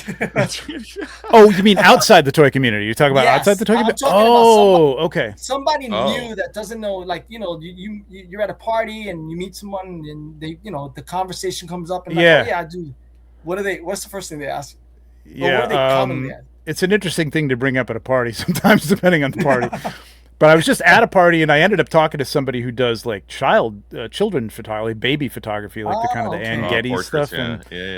And which I don't like working with people, so this is why I like. That's why you like it. This is why I like toys. To be honest, I would have never thought that. I did it. Listen, I did it. I was an art director. I had to go to photo shoots. I had to work with actors. Some of them were perfectly lovely people, and some of them were, you know, whatever. But you know, you're trying to get something out of something, and you know, beyond like, here, lift your arm just a little bit. Up right. Twist. I'm like, I can just do it. Come here. Let me give me your arm. Anyway, so, I don't know. We got talking about different techniques. Like, she was astounded that these were toys. You know what I mean? I think that's kind of the thing. I think if you show people this kind of stuff, and I think just about anybody who does this decently, you showed somebody a shot, and they go, "Wow, I can't wrap my mind around the fact that these are this is toys." A toy? You know what I mean? Right. Yeah. Like, especially if it's in an environment that looks like it's a nice dio or something like that. So I guess the first thing people ask me is like, wait, so you do this for a living? Now you can say yes. Yes. Right? Yeah, but I used to just say, no, it's just a hobby. You know, it's a hobby. It's fun. You know, I collect the toys, and it adds to the hobby. You know, so yeah, people outside the community, you know, they're generally not asking unless they're a photographer about the photography aspects of it. They're more about, you know, where are these toys? These are cool looking toys. How do you do this? Yeah, they don't exist, right? They don't know it exists. Right. Yeah. I mean, they're like, how do you do this? And the greatest thing is to show them the behind the scenes, you know what I mean? Which is right. Like, that's I think that's with the conversations I've had with people, it's seeing the behind the scenes. Like I had a lot of friends in Australia that were in the film industry, like the movie industry. Yeah. And they're like, you're creating sets, right? Yeah, you're just doing miniature sets. We do this 1-to-1 scale. You're doing he's like, you don't realize you're doing the work of like a whole team, right? This is exactly what I like. So as a kid, like growing up, I wanted to be a comic book artist. I was a pretty decent artist, but I wasn't fast. So I knew I wasn't going to make it, because I just knew I wasn't going to be that type of person who could whip through a page in a day. There's no way. I'm way too anal retentive. I'd be maybe get that finger right. Right. So the next thing on my mind was like, I want to be a director, and then that's kind of pie in the sky too. You know what I mean? For realistically, I went to school for design, art. I could have parlayed that into maybe directing somewhere or something like that, but you know, few and far between people who get to actually do a lot of really cool things that you want to do. This, to me, as a hobby, you know, forget the job part of it, combines all that stuff. I get to tell a story. I get to take the characters that I want to do and make them do what I want to do, and build sets. Do the lighting is exactly what 78 just said. Like, you are everybody on that set. You're the light guy. You're the cinematographer. You're the director. You're kind of the actor in a way. That's exactly you know what I mean? What my friend said. Like he just helps, you know, on set. Like he was, you know, was a lighting rig guy, and he's like, you're doing everyone's job. There's like teams for this. But the difference is 78 is also the fluffer. He's also the fluffer, so you know. So you know. Different kind of movie set. Damn it, George. That took a turn. That's why we're on the Highly Posable channel now. You know what? I want to ask you guys both this. What is the most common misconception people have about this kind of photography? the most common misconception about toy photography. Oh, misconception about the photography, or about the hobby. That's a good question. I mean, I'm gonna stick to the photography part of it. Yeah, because the hobby I think it kind. A little easier. Yeah, I think you're right. That might have been that might have been the common misconception about the hobby is that you're a total loser that lives in your parents' basement. That, yeah. And nowadays it's getting towards like weird, like, oh, you must be. The recluse thing is still there, though. It's still stuck as a stigma. Yeah, it's definitely still there. I think the photography is that it's. I don't know that I've ever showed it out to anybody outside, and their immediate thought was like, "Oh, that looks pretty easy." I mean, I don't think they would say that. But I think there may be the perception, if you say it, you verbalize, "Oh, I do this as a hobby." They may think it's like a perception of really basic photos. Then you show them, right? Yeah, and that's if when you verbally say it, they do not get it at all. Right. Yeah, I take pictures of toys. Trevor, I have to follow it up with the. I've done that to plumbers. People have come. Okay, so people will come down here because this is the basement. There's stuff over here. They're like, "Oh wow, you collect this stuff?" And then I got the table, and I'm like, "Yeah, I put the collecting off on, like, yeah, I do photography for toy companies. That's why I have all this stuff, not because I'm a big nerd." Of course. But then they go, "Oh, really? Okay." And then it's kind of that weird look you get. They're like, "Yeah, it's like this," and they go, "Oh, wow, that's a toy. That's cool." So yeah, you're right. They have to see it before they really understand what the hell you're talking about. Yeah. So do you say you had an easy in because the guy saw all your stuff, but like if you're out and talking to someone, do you say I do toy photography, or I do like, how do you say it? I do product photography. It depends on the audience. I think I've said product photography. Okay. And then I'll follow it up. I'm not embarrassed about it. I'm like, I do toy.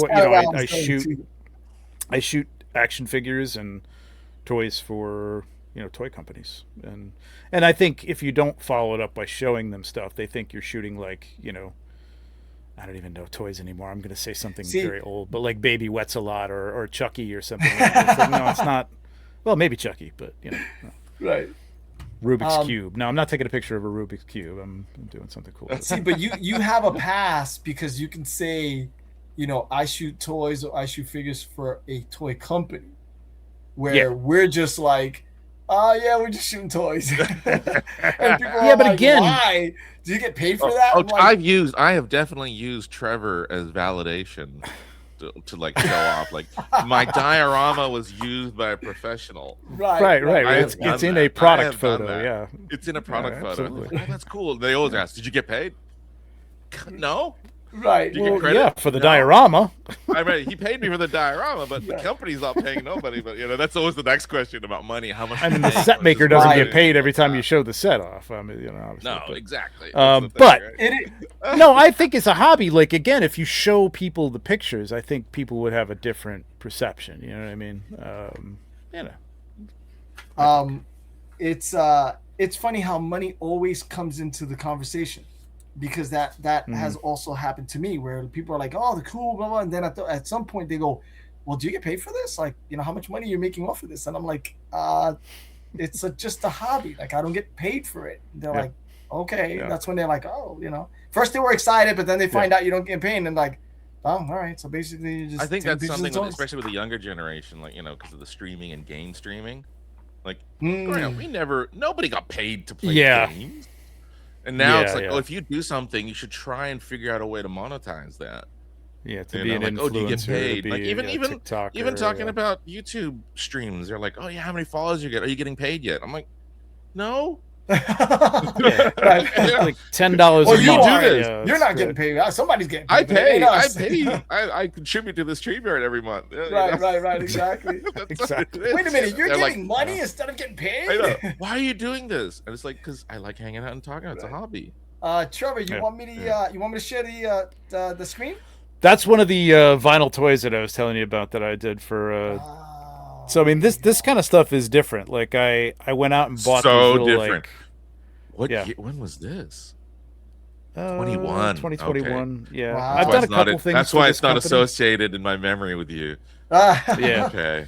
Well, I did a couple things like this. I'll see if I can find a couple other ones, but it's kind of fun. Like I like the challenge of like taking something that's way off the mark of what I would normally do.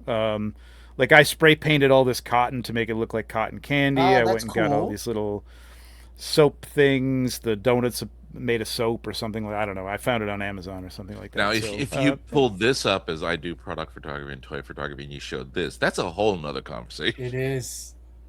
Yeah. So there you go. There's the setup Rainbows. there. Wow, this is great. Yeah. So, that's wild. But there's some cool. But look at that. Go back to that. Go back to his like where it is in his page, like what it's surrounded by. There. Yeah, oh yeah. Well, I think one of the ones death-dealer Doc Knob.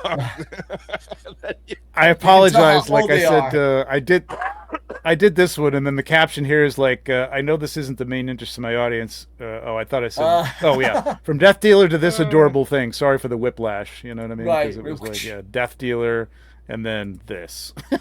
Yeah, that's wild. Uh, But there's yeah, I don't know. Go ahead. I'm taking over your show. I don't want to take over your show. No, please. I'm over here just like staring at the screen. I'm like, what? Okay. This is just a more technical. Going back to the question that I brain farted on before. Yeah. With the higher shutter speed, so you leave it open longer. Like for me, I haven't been able to do that because I still don't know what my lighting will look like in the photo. Because it's so different to what I set up, like what I see with my naked eye. Like, okay, I'm setting up the lights. I can see a rim light there on the edge. Okay. And then I take a photo that kind of reflects the real situation rather than if you leave it longer, there has to be a little ability, not a creative maybe, but a technical ability as well to like perceive what this will look like with a 3-second shutter. Because it is very different. Well, yeah, I'm trying to think if like I think with the digital, the full digital cameras, non DSLR, you can kind of every setting that you change, at least on mine. I think Sony's the same way. I think most of them are the same way. You see the settings that you're changing. You see that reflected on in your viewfinder or on the screen, depending on what you're looking at. So you really can kind of visualize it before you even shoot it. It doesn't like, I mean, there are times when like between the fog and the 3 seconds and the lighting that I have, it's like, whoa, okay, this is blown out. I've got to adjust something down. Mm-hmm. Sometimes my ISO is already at 100. Mm-hmm. I can go one lower than 100 on ISO on my camera, but I don't generally do that. I'll adjust the lighting at that point if I really want to have my shutter open 3 seconds. Generally won't mess with the aperture too much unless I can like, I could go from 10 to 8. It's fine, whatever.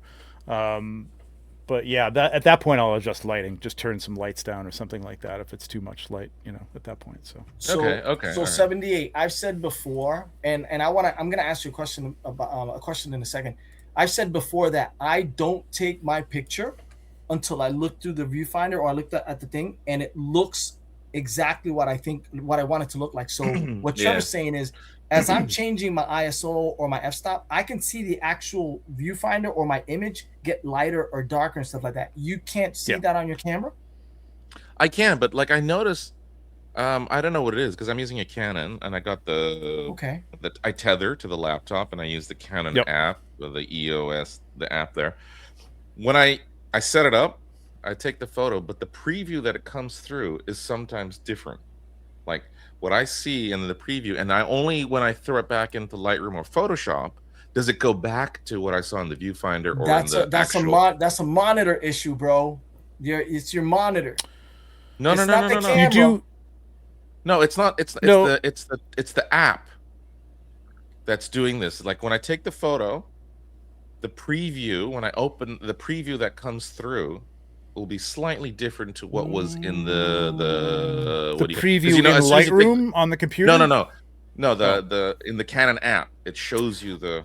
he's using a Canon app, and then he's taking his image and bringing it into Photoshop. When he brings it into Photoshop or Lightroom or whatever, then it looks like what you were taking. Yes. So you have an app that you can preview and do your settings for your camera on? It just has it's the Canon EOS utility. But it sucks. Yeah, Sony and has the same thing. As soon as I take a photo, it'll show you the thing. It'll like pop up, you know, just show you what it looks like. And there's something about, because when it's raw, the data, if you shoot in JPEG, it's 1:1. It's the same thing. But there's something about the raw. I don't know why. So let me ask you something. I wonder if you're. So you're looking at this on your phone. Am I getting this wrong? No. It's on my laptop.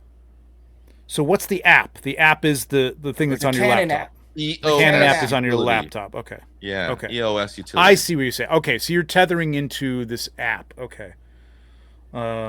I don't know. I mean, there are settings. I found sometimes my even my viewfinder, at least on the Nikon, you can adjust the brightness on that a little bit. So sometimes I'm seeing things that I'm like, well, it's so dark. Why is it so dark? It looked perfect in the viewfinder, and my raw photo is darker.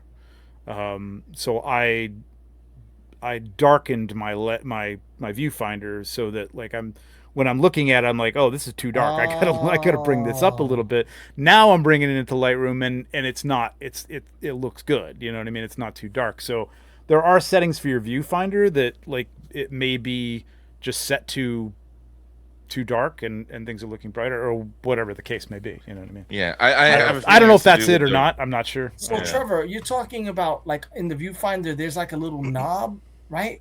Is that what you're talking about? On some viewfinders, mine's a setting in the menu. I can literally just adjust the different brightness of what's coming through the viewfinder. So got it. It's all. I think that's attuned to kind of your eye a little bit more than you know. That's why you can adjust the actual it's not photo? like everybody's. Yeah, so you're seeing it like so. If you make it darker, now you're seeing it as the camera's taking it. You know what I mean? Like as this is what you're going to get in a raw photo, and then you bring it into Lightroom. And it should look similar to what you saw in the viewfinder. It's not going to look exactly like what you saw in the viewfinder, but it's going to look close. But this is why you shoot in RAW, or at least I shoot in RAW. I mean, it takes a lot of space, but if you edit down to JPEGs and then you want to get rid of the RAW or a lot of the RAW photos later on, you can do that. But RAW gives you, for people who don't know, it captures so many levels of light, right? And there's low res. No, go ahead. Yeah. I'm sorry. I was going to say there's so you can pull stuff out that you can't even see in there. Like you could look at a dark,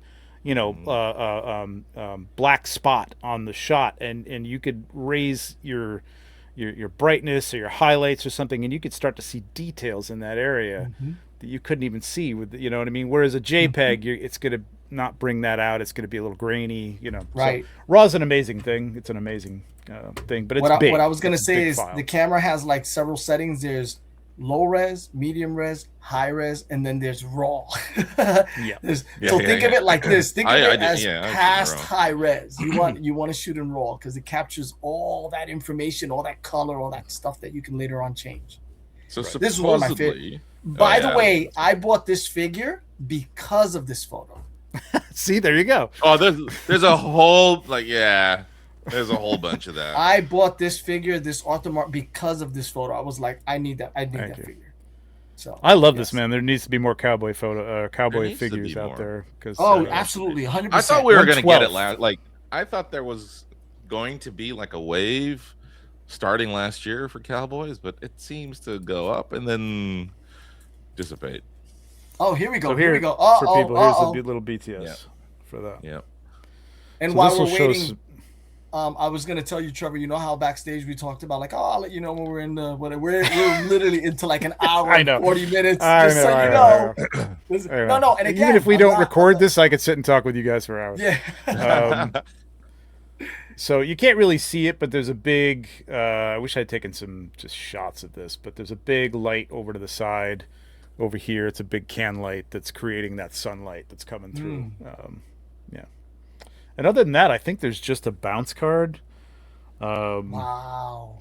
to there you go. There's the I light. see. So usually, all right, hang on. The So hole is that big. Yeah. so that Loom I cube. use a big softbox, right? And then on top of that, I usually use when I'm doing sunlight a loom cube, because loom cubes are super bright, and that almost becomes like the main, kind of that sunbeam that's coming through. You know what I mean? You get all the light, but then you get that real bright light that's coming through. Right. There. So softbox and loom cube in front of that softbox. Yep. Oh, tricks of the trade. See that? Because the loom cube alone, the loom cube alone is not going to give you the breadth, right? Of right. The size, but it is going to give you that nice, super bright sunlight feeling, like that heat. But then it's basically like you're taking the core of the sun and then you're surrounding it with like the rest of the corona of the sun. You know what I mean? I guess you could look at it that way. No, that's clever. That's very, very clever. So you see, you get that nice highlight on the horse, like that's that hot sun coming in. Yeah. But then the rest of the scene still has the sunlight. You know what I mean? So it's yeah. This photo makes me want to drink coffee, bro. I know. Black coffee. I know, right? I want to go upstairs and brew some coffee. Black coffee from a metal mug. Yeah, exactly. As a matter of fact, I'm going to go in my backyard and brew some coffee. Sorry, I tried to pause it. I keep clicking it. So there's one bounce card. I've struggled with trying to do the outdoor. Like it's just like I have the light box and all that, and it just gets too bright everywhere. I'm like, no, this is not it. What's going on? That is the soft. Fantastic. I can't say that everybody has the ability to get a softbox. I know it's not. They're getting cheaper, but it's space. It takes up a lot of space. Yeah, it does take up space. Yeah, and then when you knock it over by accident. Yeah, well, you know what? I mean, I hang mine like I have a bar. Like I put a specific bar to hang it, and this way I can swing it around because. I have knocked it over several times. You do something, turn around, and boom, and it falls. It's like it's horrible. Fuck. Yeah. No, I got a boom stand, which I've improved over the years because I bought some, just some cheap cowboy stuff or whatever, and then I got something really, really strong because God knows I knocked it over myself a lot. Yeah. But I'm trying to think, you get a big bright table lamp and again put some tissue in front of it, you can really get that kind of same effect, you know what I mean? Just be careful with tissue and lamps, I'll tell you that right now. Well, LED lights, I wouldn't use halogen lights, hopefully. Like they're super hot. I don't know. Because George just showed his age. Yeah, right. Using those desk lamps, put some tissue in there.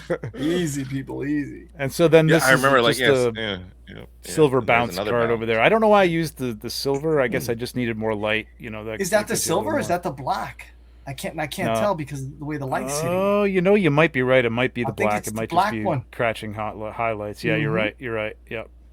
So you do that to kind of like, you want a little light, but you don't want too much light. So a black bounce card. You can bounce off a black card as well, or a gray card, or, a yellow card, whatever you want. Yeah, I have several foam boards that like those 3x4. Yeah, I haven't tried the darker bounce cards. Oh, really? Yeah, man. No, I haven't. Sometimes you just want that. I mean, you can move your white one back a little bit to get it softer, but sometimes it's just easier to take a black one, and then you're just getting a little bit of light off of that if you're in a forest or whatever, that kind of thing. What else, George? Take it over here.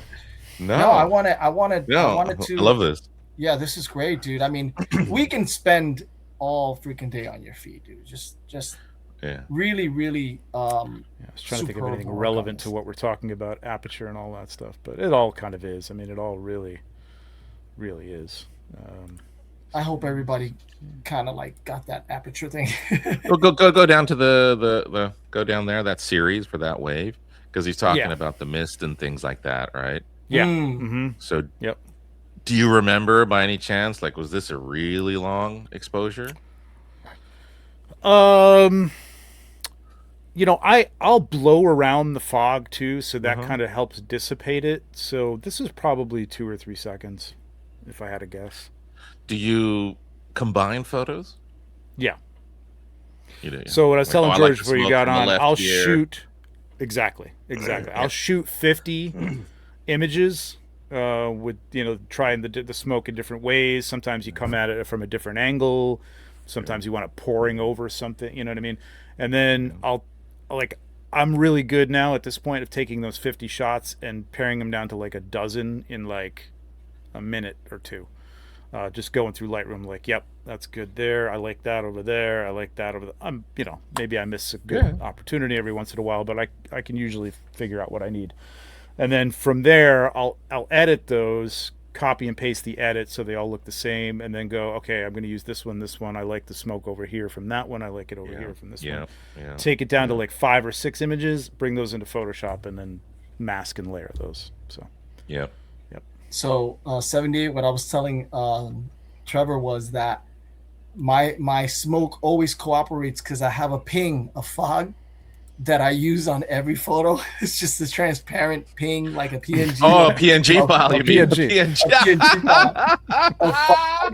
And I use it in every photo. I just kind of like. I used to do that. I I'll blurry it a little bit more than usual, or I'll the opacity changes every once in a while, but it's always the same fog. So I was telling him, if you go back and look at my fog mine is the cigarette smoke swirl. It's always the same one. Yeah, exactly. Oh yeah, exactly. Yes. I do the same cigarette thing. All my guys that are smoking cigarettes have that smoke is the same one. It's amazing.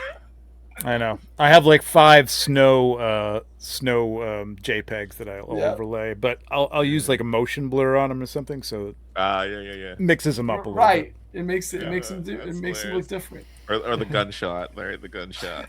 Yeah.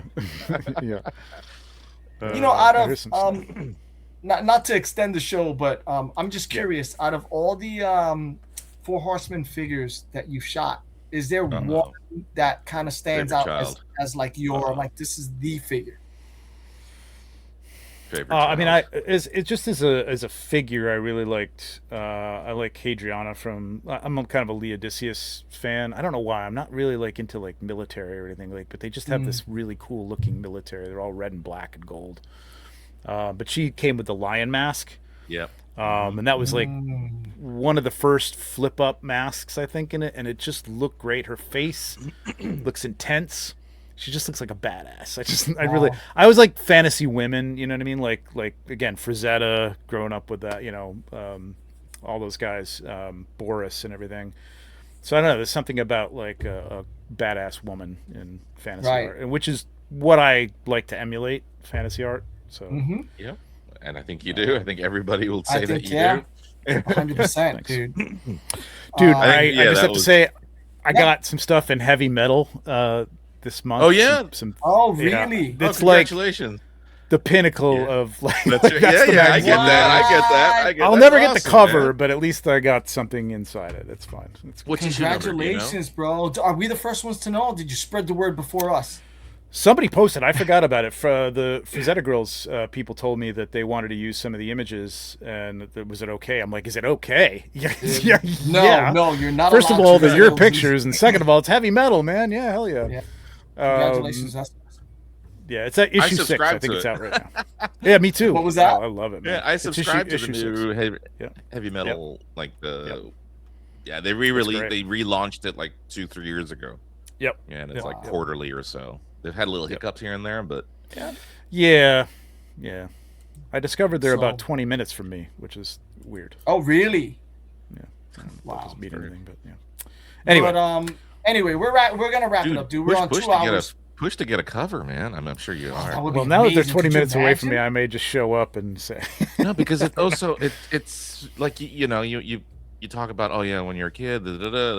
This is like that evolution of that. There is this direct thing there that before this didn't exist, guys. Yeah.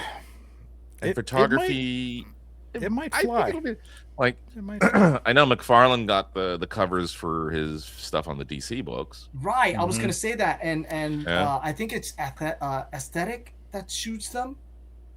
I'm pretty sure. Oh, the photographer. Photographer. Yeah, but that wasn't him. That wasn't him going towards it. It was McFarlane Toys. No, I understand, but he got his work on. That's like DC, Superman, Batman. I mean, iconic. That's it. I get. He peaked as well. Like he was like, "That's it. I'm done." Yeah. Well, see you later. Yeah, that's scary. Yeah, I know a couple people like that. There was a guy that used to shoot like sideshow figures. He did a whole book. He had a forward by Kevin Smith, and then he just disappeared. I'm like, what happened, man? Like, you had everything going on. Weird. Yeah, I am working on somebody on doing a comic book cover, so we'll see how that works. Oh, really? Man, that's awesome. Listen, I normally do not post anything on my feed if it's not like figures or whatever, but this is what I'm talking about. I mean, to get your pictures on DC cover comic books is pretty big, dude. Yep. That would be pretty damn cool, man. That is pretty amazing. And it's not a store variant. I mean, just as a comic nerd. Right. This is an official DC listing that was in the distribution catalog. You could order it. Oh, wow. Yeah. It wasn't a store variant, like a store put it out and there's only, 1,500 copies or whatever. This was you go to your comic book store and pick these up. Because if you really wanted to, you could just go hit up a store and say, I'll pay for the books, and then they can do a store variant. Oh, yeah, that's true. Yeah, I suppose so. Yeah, I never thought about that. Yeah, those are amazing. But anyway, listen, I'm going to wrap it up, people, before 78 talks again. Because we're like, it's 2 hours. And I know, it's 2 hours. 2 hours and 1 Sorry, second. guys. We could stay here all day. But listen, Trevor, I want to thank you, first of all, for coming on the show. We've been wanting to get you for a while. And, I mean, I knew we were going to get you on eventually. I was like, I'm going to have him on. But I appreciate it because I hope that everybody took a lot of that knowledge with them. I hope we didn't fuck up the aperture f-stop thing, or I didn't fuck it up. But You'll get it. You'll get it. Right. I think it was good. I think it was good. You gotta play it. You gotta play with it. I think it was a good tutorial, man. I think it was good. That was great visually. And I just seriously, I'm just glazing you. You were a big influence in my journey through toy photography. Thanks, man. I was like when I have a print, and I think I've shown you this before that I got from you. Oh yeah, there's Hadriana right there. Yeah, there she is. This is one of my top photos on this. I mean, like it's right the top 3, and that's one of them. I can't say who number one is, or if you're number one or somebody, because I don't want to But you have a number one? You've actually thought there's a number one? I don't know. I'd like favorites. Like, well, if you watch other streams, I talk about Trevor all the time. So yeah, of course, everybody does. It was a huge it was a big seeing your work, but then when I saw this, that blew my mind. So it's so funny, man. There's like a couple of shots that like, and not to extend this, but like that people just like, oh my god, I took it. I'm like, hey, I really like this, but like it was just like, oh my god, this is so cool. I'm like, really? Okay.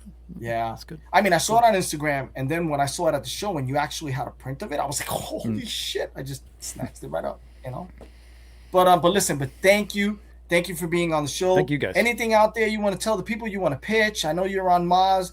Yeah, you guys got to get me on that show, dude. I can't wait to get on there. Oh, dude, I would love to have you on the show. Oh, hell yeah. Both of you. No?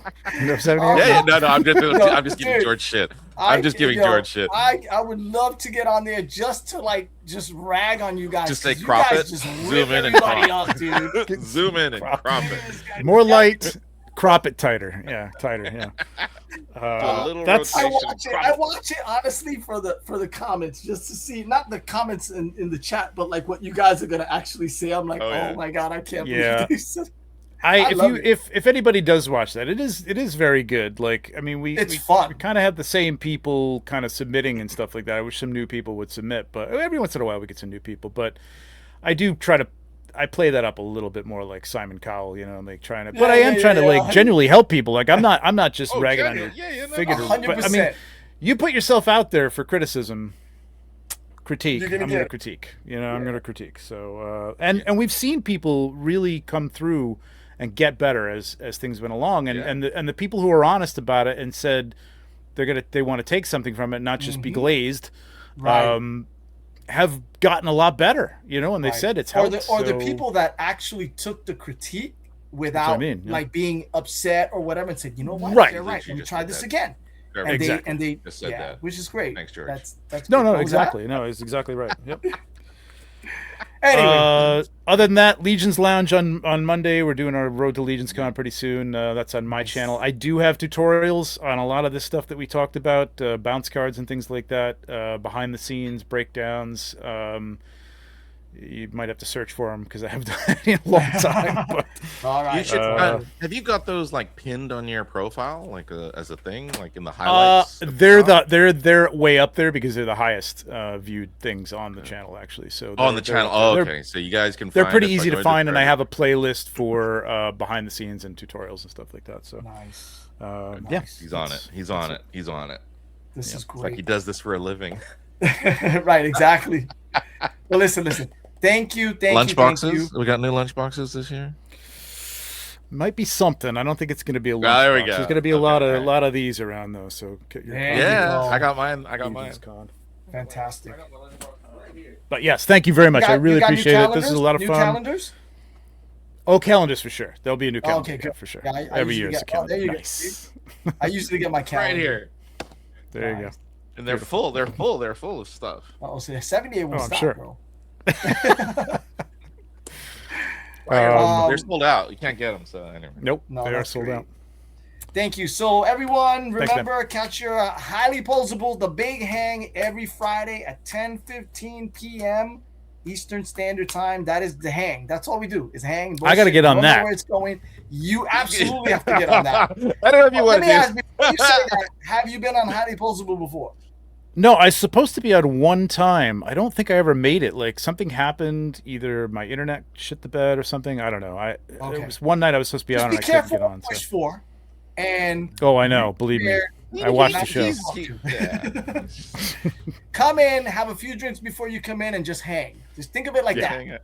And if you want to say something, you have to just interrupt. Because Just if you say don't, you're just I'm gonna very be good at that. sitting there. There you go. Yeah. So Barely Posable, Fridays, 10:15 p.m. Eastern Standard Time. I'm sorry, Highly Posable, Barely Posable on Sundays at 10 p.m. with Diggs and KJ and NYC. And Mission Imposable, this episode will be dropping on Monday. Monday, people. Nice. So get ready. Mondays. Mondays And at noon. Catch this guy, and catch me, hopefully, at Legion's Con. In There 12 you go. weeks. 100%. Thank you, everyone, and good night. Yeah, baby. Get down.